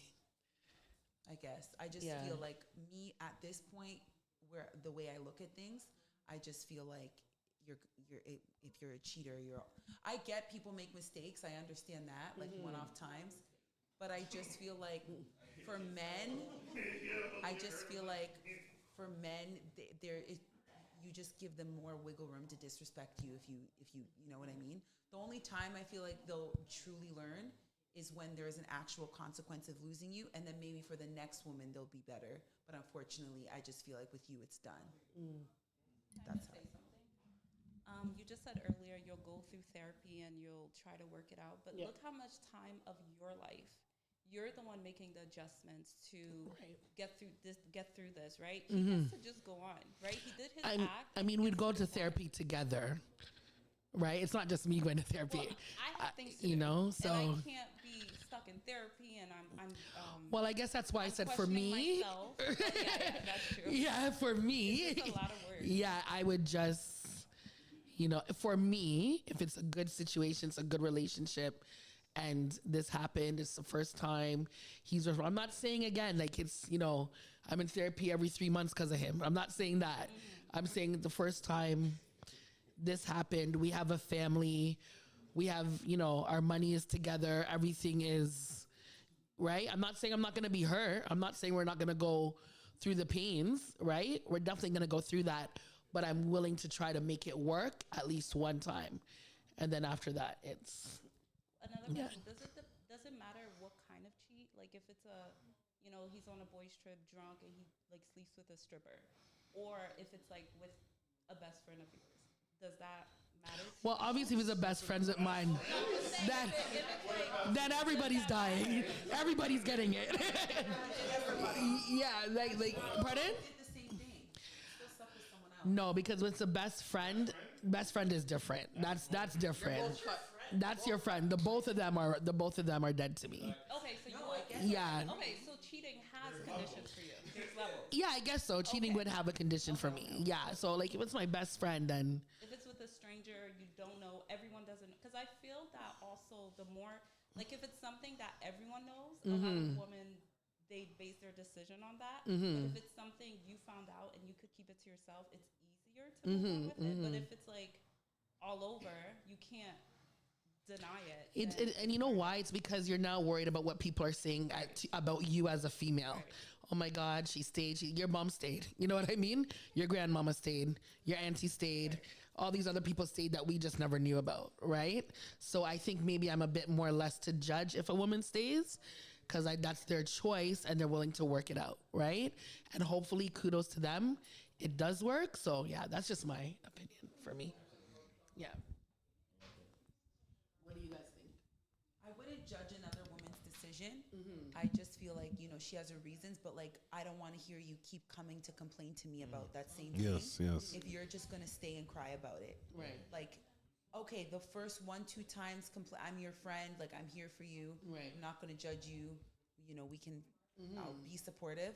But like, if you just it keeps happening, you're not leaving, I don't want to hear it anymore. That's why I said like the first time it happens. As That's a cheater, is it a deal breaker for you?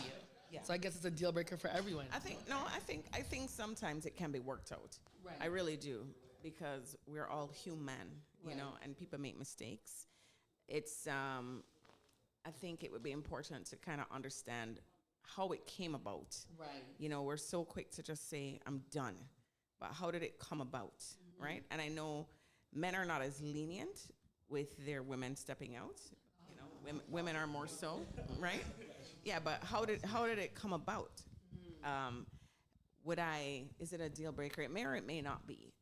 I'll tell you this, that I remember speaking to someone that I dated before and asked that question. And his response was, a woman should just leave. He said she should just leave because men don't see it as I got a chance. They see it as I got away. See? And that was coming from somebody that was like, exactly. Yeah. That's right. Exactly. He said, yeah, but yeah, I know, but I generally, no. Come on, he can't speak for all men. Obviously, he can't speak for all men, right? Some men, but he says, they see it as I got away. There needs to be some consequence. Now you need to. I think when I say sometimes it can be worked out, is understanding how did this happen. Like Ann said, is it a thing that just happened with a stripper, or right while you were drunk and stuff like that? But then I may question your like how much control you have. Like you're just gonna. So what happens the next time you go out, right? Or is it for me, the emotional piece is very important, right? I know that a man can sleep with somebody with zero emotional attachment, connection, nothing, zip. Okay, I know that they are really capable of that. No, there's connection. But they, that's it. no. It's innate. It's innate. It's in a man's nature. It's in a man's nature. I know that a man can do that, but if it's somebody that's telling me that, I've been talking to him for 6 months and we've been going here and we talk at 11 p.m. at night till so and so while you're sleeping. And all of this stuff. Yeah, that's too much of a connection for me. And for 1,000%, it's a wrap. If he knows that they're gonna cheat, they might as well just break it off just before they do it. They're not going to though. Going to do that. Why would they're not doing that. That's the thing. They won't do that. I believe, to be honest with you, I believe there's like a generational gap. We say like a generational gap. Like say in my generation, when we would talk to ladies, we would like court you guys. We would work hard. Now, from my generation going on forward now, there's no need to do it. Everything is so easy. Access. You could go on Instagram and find 6 girls who have their body cheeks out. It's true. You know what I'm saying? And you're like, possibilities. It's know what I'm saying? So then after now, men just look at everyone like this, because there was times where if I met a girl like you, I would be writing a letter, or making a mixtape. Yeah. Listen to BLK. You know what I'm saying? Get the top 10 songs that talks about you with a letter afterwards and give it to you. And then I will ask, can we possibly go out? Yeah. Then I'm getting ready. I'm planning like, okay, what outfit am I going to wear? What Jordans and so you know what I'm saying? Mr. I am Is it a deal breaker for you? If Mrs. I am cheated on you. So what? You're done? Not a deal breaker. No, last week they said there's no done. That's what I No. It's for me and who she is. No, we would have to work it out because we've said to each other already, no divorce. And now it doesn't mean that I can go or she can go and try to get extra. But if a situation would happen, we would have to work it out. And I'm not trying to. And if it was me, I'm not trying to have everybody in my business. There you go. Especially if I feel a way about my behavior. You know what I'm saying? You said that once a cheater is always a cheat. I don't consider myself a cheater. But if something happened and I'm ashamed of it because I don't like to see my girl cry. There you go. And I've heard her in ways where I'm upset with her and she just like, tears will just come and I'm like, okay, cool out, Howard. Come on. I'll leave or whatever and I'll come back and I apologize because I know what she means to me. So we would have to work it out and figure out something, but don't take my kindness for weakness. There you go. At the same time. So yeah, no, I agree 1,000%. I think that's why it's so important to when you get to a certain point, your choice of partner is so important because if you're dealing with somebody who's a chronic cheater or whatnot, it does reflect on your choices as well as an individual. And oftentimes when a person cheats, it's not necessarily about you at all. It's really about where they are in their life and everything. So whenever is whenever it's not about you and you do make it about you, there's so much to unpack. So there are individuals where if you've been in a relationship with somebody and you guys have been building something, like oftentimes there are reasons that may lead to that situation happening in the sense where the person may feel incomplete in regards of certain areas where they may not feel that perhaps you are providing, even though it's not about you. They may probably try to project, or they may need that void filled. And some people, it's a moment of weakness, quote unquote. So there's so many different things that could happen for that situation to occur. And I, like me personally, like I'm somebody where before I choose a partner, like I really assess a lot. I don't just jump into anything. So it's something where for it to get to that point, I would basically assess what's going on with my partner to basically where did I miss something and what I think I know about this person, and also I would also assess myself. There's a lot that goes on. So I had a quick question that I seen one time on Instagram, and I actually want to know the answer that I have you guys here. And it was something along the lines of a man is cheating, but he doesn't let his partner or spouse know. But the woman who he's cheating with knows that, they're in a relationship. Who does he respect more? I've always wanted to know the answer. So a man is cheating on his partner. Partner doesn't know. The person who he's cheating with knows that he's in a relationship. He's very honest with them.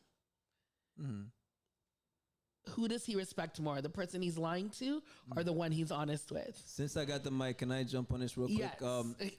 Once again, it's really a maturity thing at that point, because I think ultimately, as a person, once you get to a certain point in life, you don't really care about lying, or you want to be as authentic. But the question yourself. Is, who does he respect more? Yeah, though? I'm gonna get to it. We're cutting for time. Okay, fine. I think that for me, the person that he's able to be absolutely honest with, for me, I think he respects that person. But before he gets to a certain place within himself of acceptance, he might be more honest or care about the person who he's lying to. But it depends on where that person is in their life. I'll just say. I would say he respects neither of them. Yeah. He's lying to both of them one way or the other because he's not opening up. He's not being truthful to either of them. And if he did respect the other woman, then he would have left the old one. But he's playing games with both. So Here we go. He doesn't respect either of them. No, I mean, Let's hear from the guys. All right, let's hear from the guys. no, that is the truth, right? Realistically, he's just using the opportunity to get his nut bust, right? I mean, like, he sees the situation as an opportunity to do him, right? And the second girl that comes along and knows that he's in a relationship, I mean, realistically, he should respect her less because she should know better, right? So he's obviously going to use that opportunity to get as much as he can, but he's definitely not respecting either one of them. Are there them? What do you think? Same thing. Arthur? Yeah, you're really quiet. You agree? Yeah. King? I don't know about this one. No, what do you think? I don't know, man. Because if he's telling the side thing, yo, listen, this is my situation, right? It's a messed up situation. You know what I mean? Like, he's telling the side thing this so she doesn't blow up his shit, and then he's lying to his ting so he could keep the ting.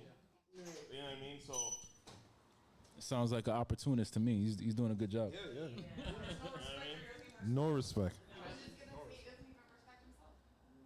So that's the answer that you guys have? Yeah, like he doesn't. He doesn't rate none of them, man. Yeah, I don't know why I thought the answer was going to be more exciting. I don't know. Because I always see the question, and I'm like, I want to know too. Like, what? So it's that they don't respect, except King, who says. Yo, man, I know. That's one night. Yeah. Well, how do you know the side piece is not trying to be the main squeeze? Because in some situations, because in some situations, the side piece in her mind has built up this fantasy that she is going to take the number one spot because in the way in where the main squeeze is slipping, she's performing. You know That's what I mean? she thinks. No, but I'm saying she built up a fantasy in her mind. Like, I'm not saying that. He probably aided in that. He probably aided in that. No, I don't. No, like. I agree. Yeah. No, like. Sometimes it's gotta be the favorite. Yeah, yo. You know, a lot of these girls live in Disneyland. Yeah, like, I want to hear from you. And the one the frames on right there with the dreads. You know what I mean? What do you think? I think, if you're talking about respect, you have to ask yourself about the respect level of the side piece, right? If your aim is to extract a man from his current situation, maybe you feel good and it gives you confidence, but realistically speaking, you can't respect yourself as a woman because you just destroyed somebody, destroyed a home, destroyed children, whatever is left behind in the wake. If it's a woman that has no intention to be with the man and just wants him for whatever it is, same question. How much do you respect yourself? Why don't you go get your own, like frolic in your own field. Let someone's garden grow, right? There's a shortage of men in the world. True. And to say that as well, like there's a lot of pee in the dating pool, right? True. So being that there really are less men out there, you can see the dalliances would be natural to happen. Mm-hmm. But I mean, life is one where what you do comes back to you. So if I destroy somebody's situation, how can I expect mine to stand on anything, right? It'll happen to me too. Karma. But this is why I think the Western world is so messed up. Because back home, like, it's a very different aspect. Like, if a man is successful, he's allowed more than one wife. No, but I'm being serious. In Ghana, like, it's a known practice. Like my brother said, there's more women than men. You go to certain parts of Rwanda, they expect you to have 4 or 5 wives. No, but I'm saying that's why I feel like the Western world is so messed up because the views of a woman being feminine in a Western society is so different than a natural occurring one in West Africa or any part or the majority of Africa. Like you see women in the Western world, it's not even like a feminine woman. Like they're so masculine. Like they come with this so masculine energy. Why? And I understand because y'all feel like you're not protected, right? Yes, but you said we're not, right? No, but wait. What is it then? So I'm gonna say, I can answer this from the perspective of a woman that I've been at iLive for almost 8 years now, almost 9 years now. And I went through a phase of a few years where they thought I was a lesbian because I was so hard, right? But the reason I was hard was because I was a single mom with an ailing father, a daughter, an autistic son, and there was no help from anybody. I had work to do. So I don't have time for the cutesy, the she, the all that nonsense. I'm going to put my locks up in a bun, and I'm gonna go to work, trek through. If my car is down, I gotta get on the bus, ride the subway, get my groceries, get my kid, run to the library, go take him for some activity. I don't have time for all of that, so I may seem hard. I'm not hard to myself, but I don't have time for that, so it may come across like that, but I'm handling my business is what I'm doing, right? Yeah, but when I met my partner, one of our second or third dates, after the date, he said, those jeans you had on, he's like, never wear them again. I was like, why? He's like, because you look like a dude. He said, I had a baseball cap on, I had my iLive shirt on, and these jeans that were just, they were dude's jeans. But he said, you know, there's no femininity in that. And I had to sit back and analyze myself. Okay, I have a partner now. Maybe I can pull back on running around looking like Tupac. Thug life.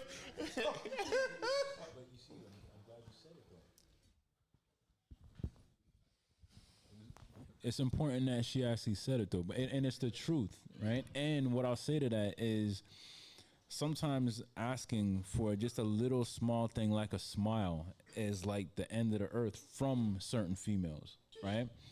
Asking for a smile, asking to just say like.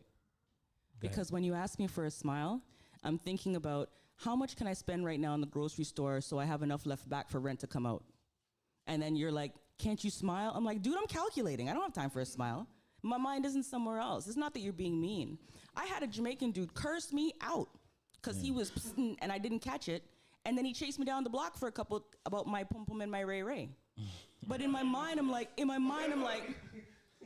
damn, I was somewhere else. You know what I mean? So where maybe like you see a woman and you want to give her a conversation and get a smile, that woman may be 1,000 miles away in her thoughts, and you asking is the like, what? And that's what you're gonna get. I was thinking about something else. What? It's like, who are you for me to smile for? Yeah. Okay, but wait. Yeah. But like, okay, but like. But if you're somewhere else, you know what I'm saying? No, but why is it has to be that harsh? Because as men, you don't think we are fighting internal battles? You don't think that we? No. It's just my initial reaction. No, but and that's why I'm asking, because as a man that has to provide for his family, has to take on a role to make sure the roof is kept over his head, the light bill is paid, this bill's paid, the kids are eating. If the kids are sick, I have to take them to the hospital, take my girl to the dentist, like all these things that men fight. And make your wife happy. And make your wife happy and be Jordan in the bedroom. Yep. And then on top of that, right? No, let's be real. But wait. No, but wait. No, but I'm saying, if you're missing the point, because if a man's going through all this internally and someone says hello, a man's not going to be like, yo, chick, what, you dumb? Don't be saying hello to me. Like, they're not going to be the same energy. They're like, but no, but I'm saying a lot of, and I get it. It's hard being a single woman parent. It's also hard being a single father parent. Exactly. But a single father parent doesn't have this mindset of this crazy, like, oh, somebody said hello, I'm going to give them cut eye because I'm calculating. That doesn't happen with us. Exactly. That's absolutely crazy. Like that's actually childish. But I can tell you the truth because I've done it. No, yeah. You know what? I can tell you the truth. I've done it. No, and if I caught you, well, it's different now. But if I caught you in a situation where I am, because when I'm moving about my business, I'm thinking. And if someone interrupts that thought, when I turn my face initially from you saying something to me, I'm not going to turn my head like, I'm turning my head like, what? You're going to get a face of confusion because I'm not anticipating someone saying anything to me while I'm in thought handling my business. But guys will cuss you out for that. No, I won't cuss you out, but I'm saying like sometimes I feel like single mothers miss the blessing God gives them because God could give you a guy that's saying a simple hello and you're going to give him attitude and that guy's going to be like, okay, that's it. Thank you. like sometimes you're missing the blessing that's right before you because of your attitude. Sometimes it's your attitude that's keeping your energy from, positive energy attracts positive energy. If you're going to be a negative person, you're going to get negative people. Even though I agree with you, I just feel like you're talking in a way that it seems like you're entitled to that. Right. Yes. There's no entitlement. It's just if I see a sister, if I see another sister, I'm just saying, yo, what's up, my sister? That's it. It's not like I'm saying, yo, sis, let me get in them jeans. Right. Like I'm not. So that's the thing. It's exchanging pleasantries. And I think sometimes a lot of women think that just because a man says smile or says, hey, he wants you. And sometimes that's, or something from you. And that's not necessarily the case. They may really just say, hey, what's up? They maybe want to give you a compliment or something. But, So if a man holds the door open for you, is that guy toxic man for holding the door open for you? No, but I'm saying like here, I'll give you a thought. When you go back home to the islands, right? When you go back home to the islands and you're moving about your day naturally, everybody you pass, you say good morning, good afternoon, good night, all day, every day without fail, right? Here, I recognize it in myself because sometimes I'll be walking past someone ready to say hello and I see their face, I'm like, let me keep it to myself, right? What I'm saying is, I understand your frustration in trying to say something to somebody and the reaction you get is not what you wanted. But yes, entitlement, definitely. But I think, the hard thing about it is what you're asking for is you are asking everybody else to conform to what you need in the moment that you want to reach out, not recognizing that that person in that moment may not be available for that, right? You referenced it that you're a dad taking to the hospital and all that, but that person you're talking to may be that same experience on their side and they're not even anticipating that. We don't say hello to everybody when we walk by in the mornings. So you try, of course, I think it's but too deep. No, I'm saying we do. But as we walk through the streets, and I know myself, I say good morning to people, they don't even respond. I fix my face to smile and say, and I see the sour face back, I won't say anything to me. It's a difference. So if your natural way is accustomed to people not saying anything when you walk by them in the street and then you get a random hello, it's jarring. It is jarring. It's not an attitude, because when I say what, I'm not saying what with an attitude, I'm saying what because, you're talking to me? Of course, because I wouldn't anticipate. How can I be proactive when I didn't anticipate anybody saying? But that means you have conformed. You're reactive. You get what I'm saying? He's proactive. No. I think it's a little too deep. No. I think sometimes that's persons exactly are what it thinking of it so deep, right? Like everybody has a lot of stuff going on. Not to judge one person's thing more than the other. If you don't feel like smiling, don't smile. You don't have to be rude. Right? If you don't feel like smiling, don't smile. Right? And it's okay to smile if they say smile. It's not an entitlement. I'm not going to say that I believe that a person who says smile, that they're entitled to it. People tell me that all the time. What do you call it? Resting bitch face. Right? Yeah. Sometimes I don't even know I have it. Right? Somebody will say smile and I'll just be like, right? Because it's not a big deal. It kind of reminds me of when we did that episode and that, I forget his name, and he drives the go bus. Prophecy. And Prophecy says he would say good morning, and everybody but the black women would say good morning back to him. Really? Yep. And so case in point. It is an issue. It's an issue, and I think what King said, it's almost cultural, because you go back to Africa and people, they're more pleasant. Yes. You go back to Jamaica, they're more pleasant. I think it has a lot to do with the environment, right? And people here are just pressed. They're pressed. They're pressed. No, not depressed. I said they're pressed.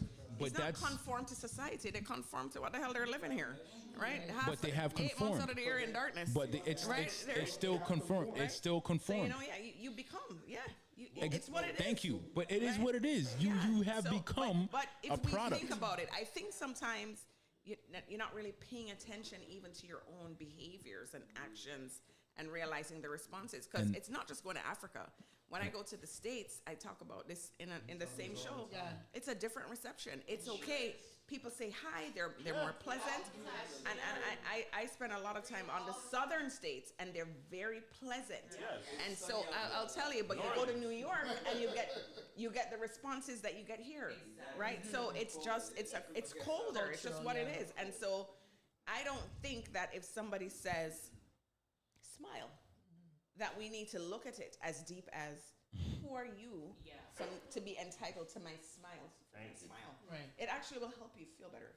It will. So thank you. Less muscles in your face to smile. The thing is everything you just said perpetuated the fact that you have become a product of your environment. So you have conformed, right? And that's exactly what I'm saying.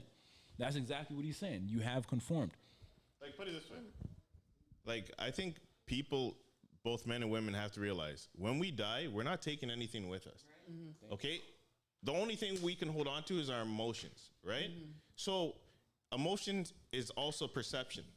You can look at this bottle like it's half empty or half full. It's the way you look at things. Right. Like sometimes you got to look in yourself and say, you know what? Like maybe I do need to smile. Maybe I do need to be happier.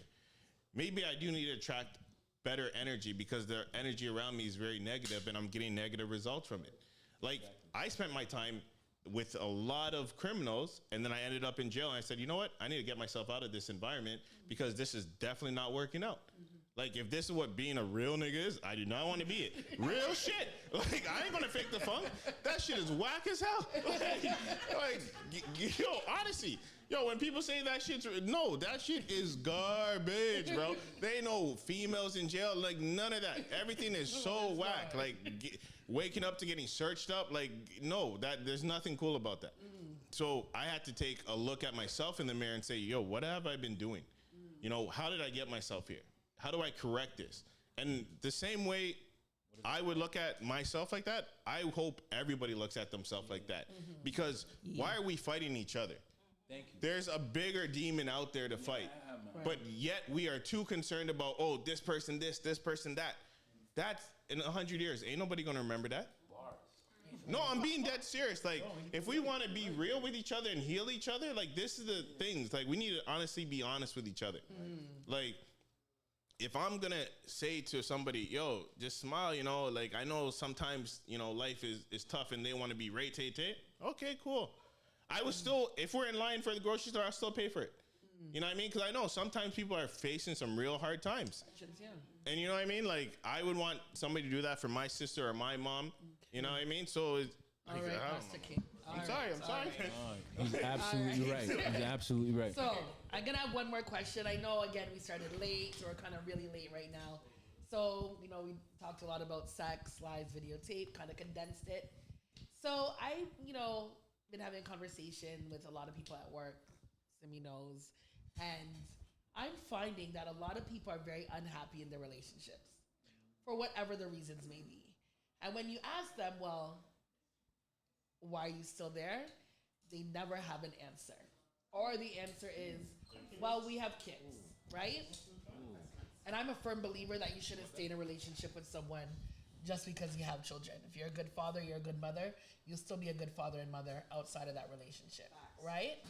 So what is the reason you guys think, and I'm sure you guys know a lot of people like this too, that are just so unhappy in their relationships? Why are people staying? This is the should I go or should I stay part. Why are people staying in these relationships unhappy, miserable, but refusing to make themselves happy by leaving? They know their part. You know what? The evil they know is one thing, and then you go back out there, you might be opening up a whole new Pandora's box to something different. So some people are just satisfied with what they can do. But they're not satisfied. They're miserable as hell. I know, but then sometimes. But familiarity breeds contempt. You know? And sometimes you're afraid of the unknown. So when you've been in a relationship for such a long time, right? I think some people are just so afraid of starting over. It's like with anything else, in relationship, business, anything. People are just so afraid of starting over. Can't see themselves, like if you spent 20, 30 years with someone and thinking of dating, they can't wrap their mind around starting that part of their life over again. That's one reason. Sometimes it is the kids. Sometimes some people place that above themselves. Want the kids to grow up with the two parents in a miserable household. Yeah. And sometimes it's investments. Sometimes it's money. There you go. Right? Sometimes they're bonded by investments, and it's just going to be too much and so forth. And sometimes they can't afford it. Right? I also believe that what you said earlier, like when you have friends that are trying to be supportive, stop being supportive to them. Stop. Yeah. That's the real problem right now. Because the answer to the question is why they're staying. To me, because I've had friends who would come up to me and say, "Hey, I'm in this situation. I don't know how to leave." You know how to leave. The door's there, but you choose to stay. You know your partner.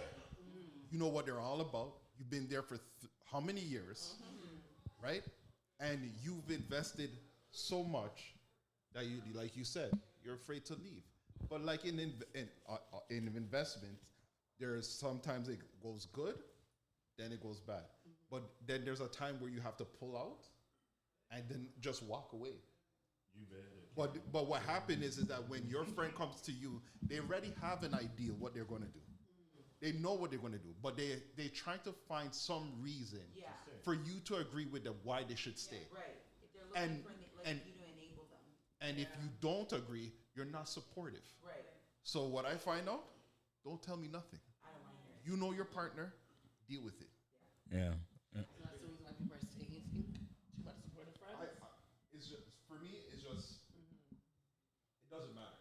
Like you know what you got into. 3 years, 4 years, 10 years, 50 years. You know what you got into. I think for me, I'm at a stage in my life. If I'm that unhappy, I'm selfish enough to say, I'm out. I think that is based on things you know what I mean before, right? Yeah. I think if you are someone who's experienced a relationship that was very traumatic, then going forward, you're like already like the first red flag. You're like, bye. Like I'm not going to do it again because you stayed so long for what was before. So now it's like you know better, you do better. Right. But then there's people who literally it's like you're at year 20, and then it's like, okay, when are you gonna? But I think the first kind of thing after that is when you kind of. But some people just never have that break away. So I knew a friend of mine who was going through something, and they had a youth, and the guy was no good, completely no good. And then all of a sudden now, they're asking me, "Oh, what do you think I should do?" And I'm saying, like, leave. If you're not happy, just leave. And I know you could get better, so it's okay. I got your back. Got pregnant, had another youth, and it's like madness.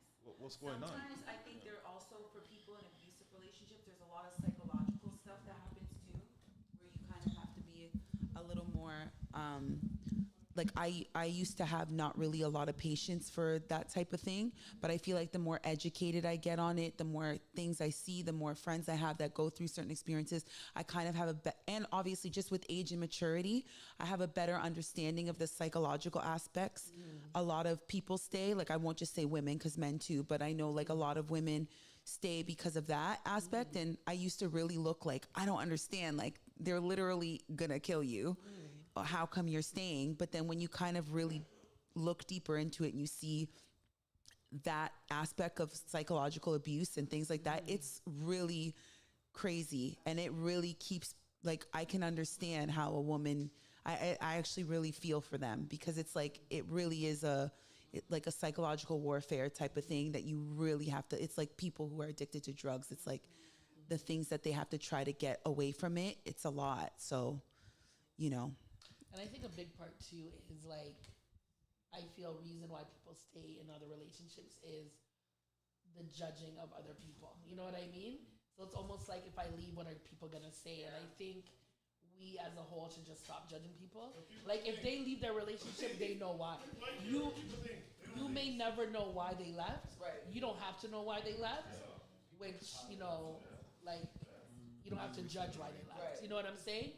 But I think because we as a society, we're a very judgmental society. Yeah. Let's be very honest. We're very judgmental. IG makes us judgmental. I always call it the IG reaction, We tend to react to what these IG posts says, girl, you don't blah, blah, blah, blah, blah. And you know that, blah, blah, blah, blah, blah. And we're like, you know what? They're right. IG philosophers. You know what I mean? They're I right. swear. And I'm going to stand by that. And it's like, it's just some 9-year-old behind a computer, you know, who reposted, but all of a sudden you're basing your whole life and choices on that. So I definitely think we need to do better as a society to not judge people when they're wanting to leave their relationships, whether for whatever reason it is. And I think that will make a lot more happier people. That's just my opinion.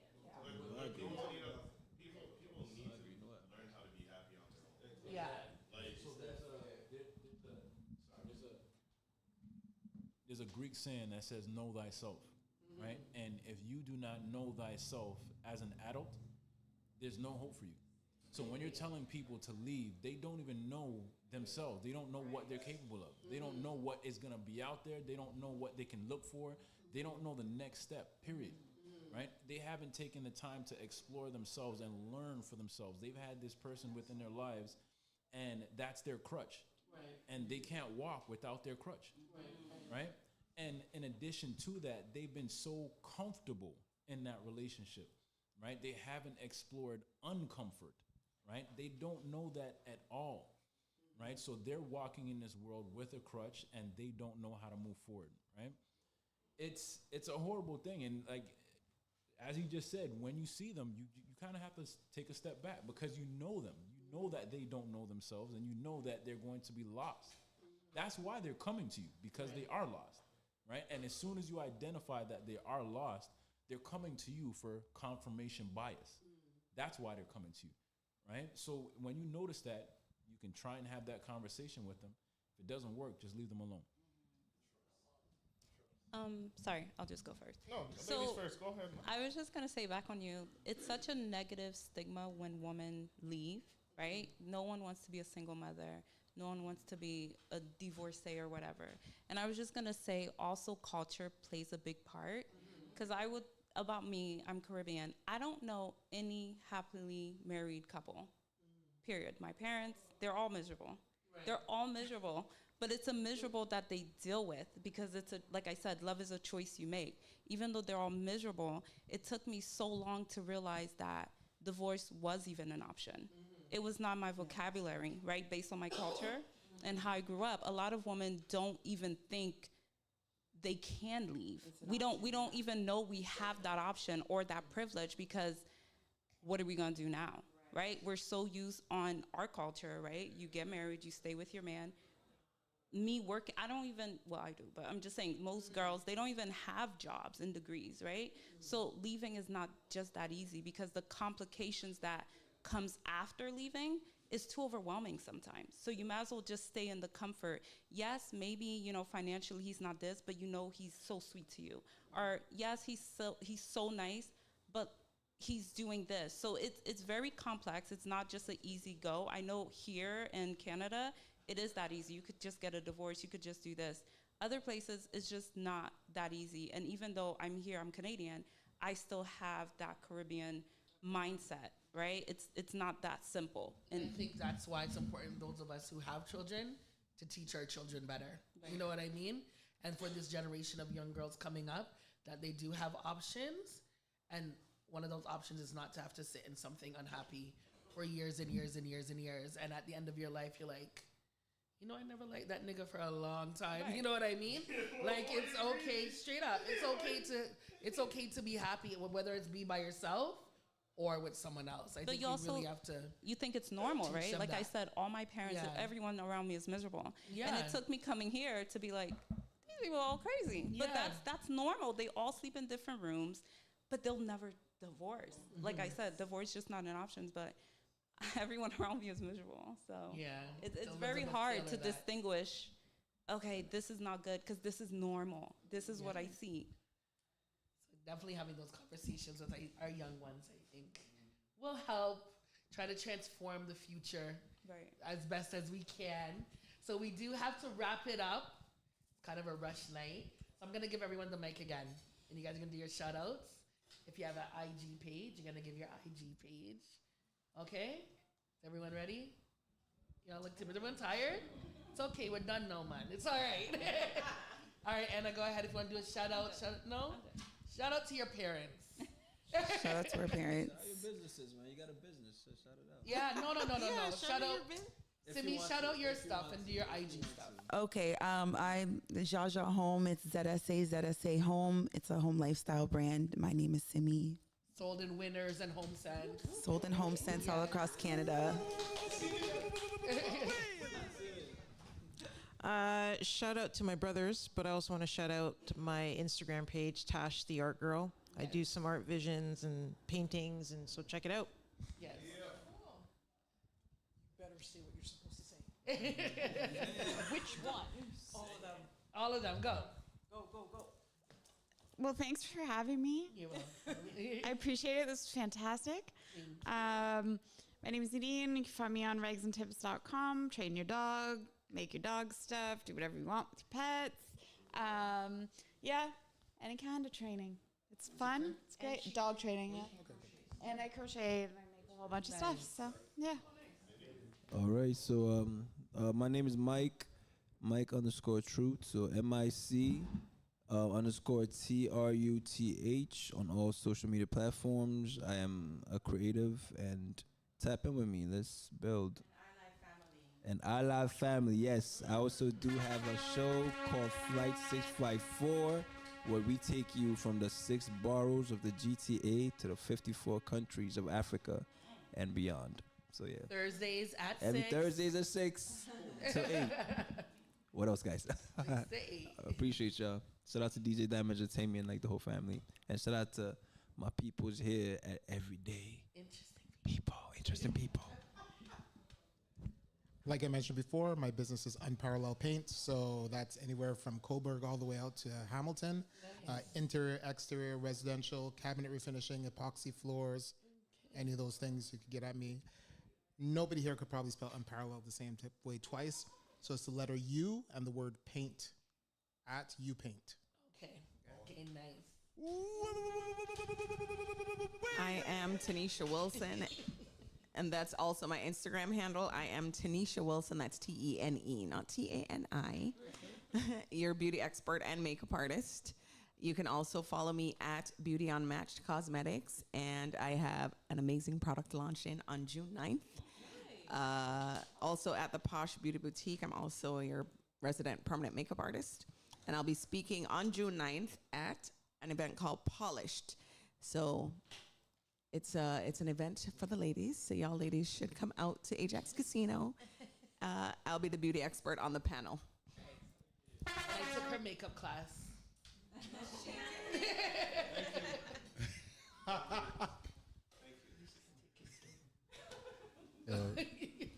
This is shout out to all my family, friends.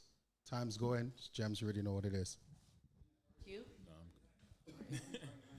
I don't have any type of social media. I'm not on it, right? So good Shout out coming to here. any family, friends. Shout out to family, friends. Yeah, it's your boy King. I don't have no social media. I don't really deal with that. So, yeah, find me here or, find me on the street, say hello. I'll give you a free smile.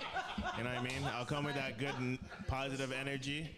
You know what I mean? If you want to go for a drink and just vibe and have some good conversation, I'm open and down for it. All right. Yo, it's your boy, Mr. I Am, and thank you everybody for coming in. And I would like to shout out to Jareen, Miss Jareen. Sorry. Yeah.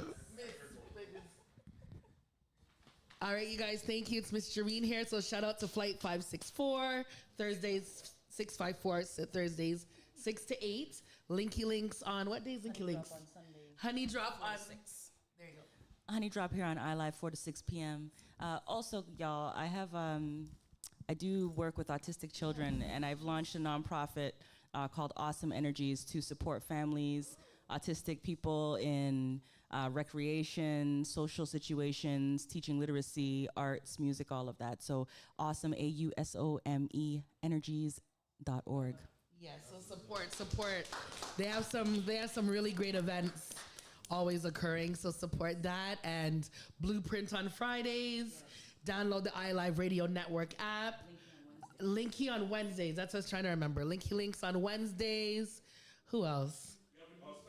New special group Thursdays at 10 o'clock. This is our last night going this late. So 10 to 11, we have a new show coming. Shout out to the Mandem radio show, Saturday nights out in BC. And I think that's about it, y'all. Thank you for coming. Thank you. Have a good night. Good conversation. All right.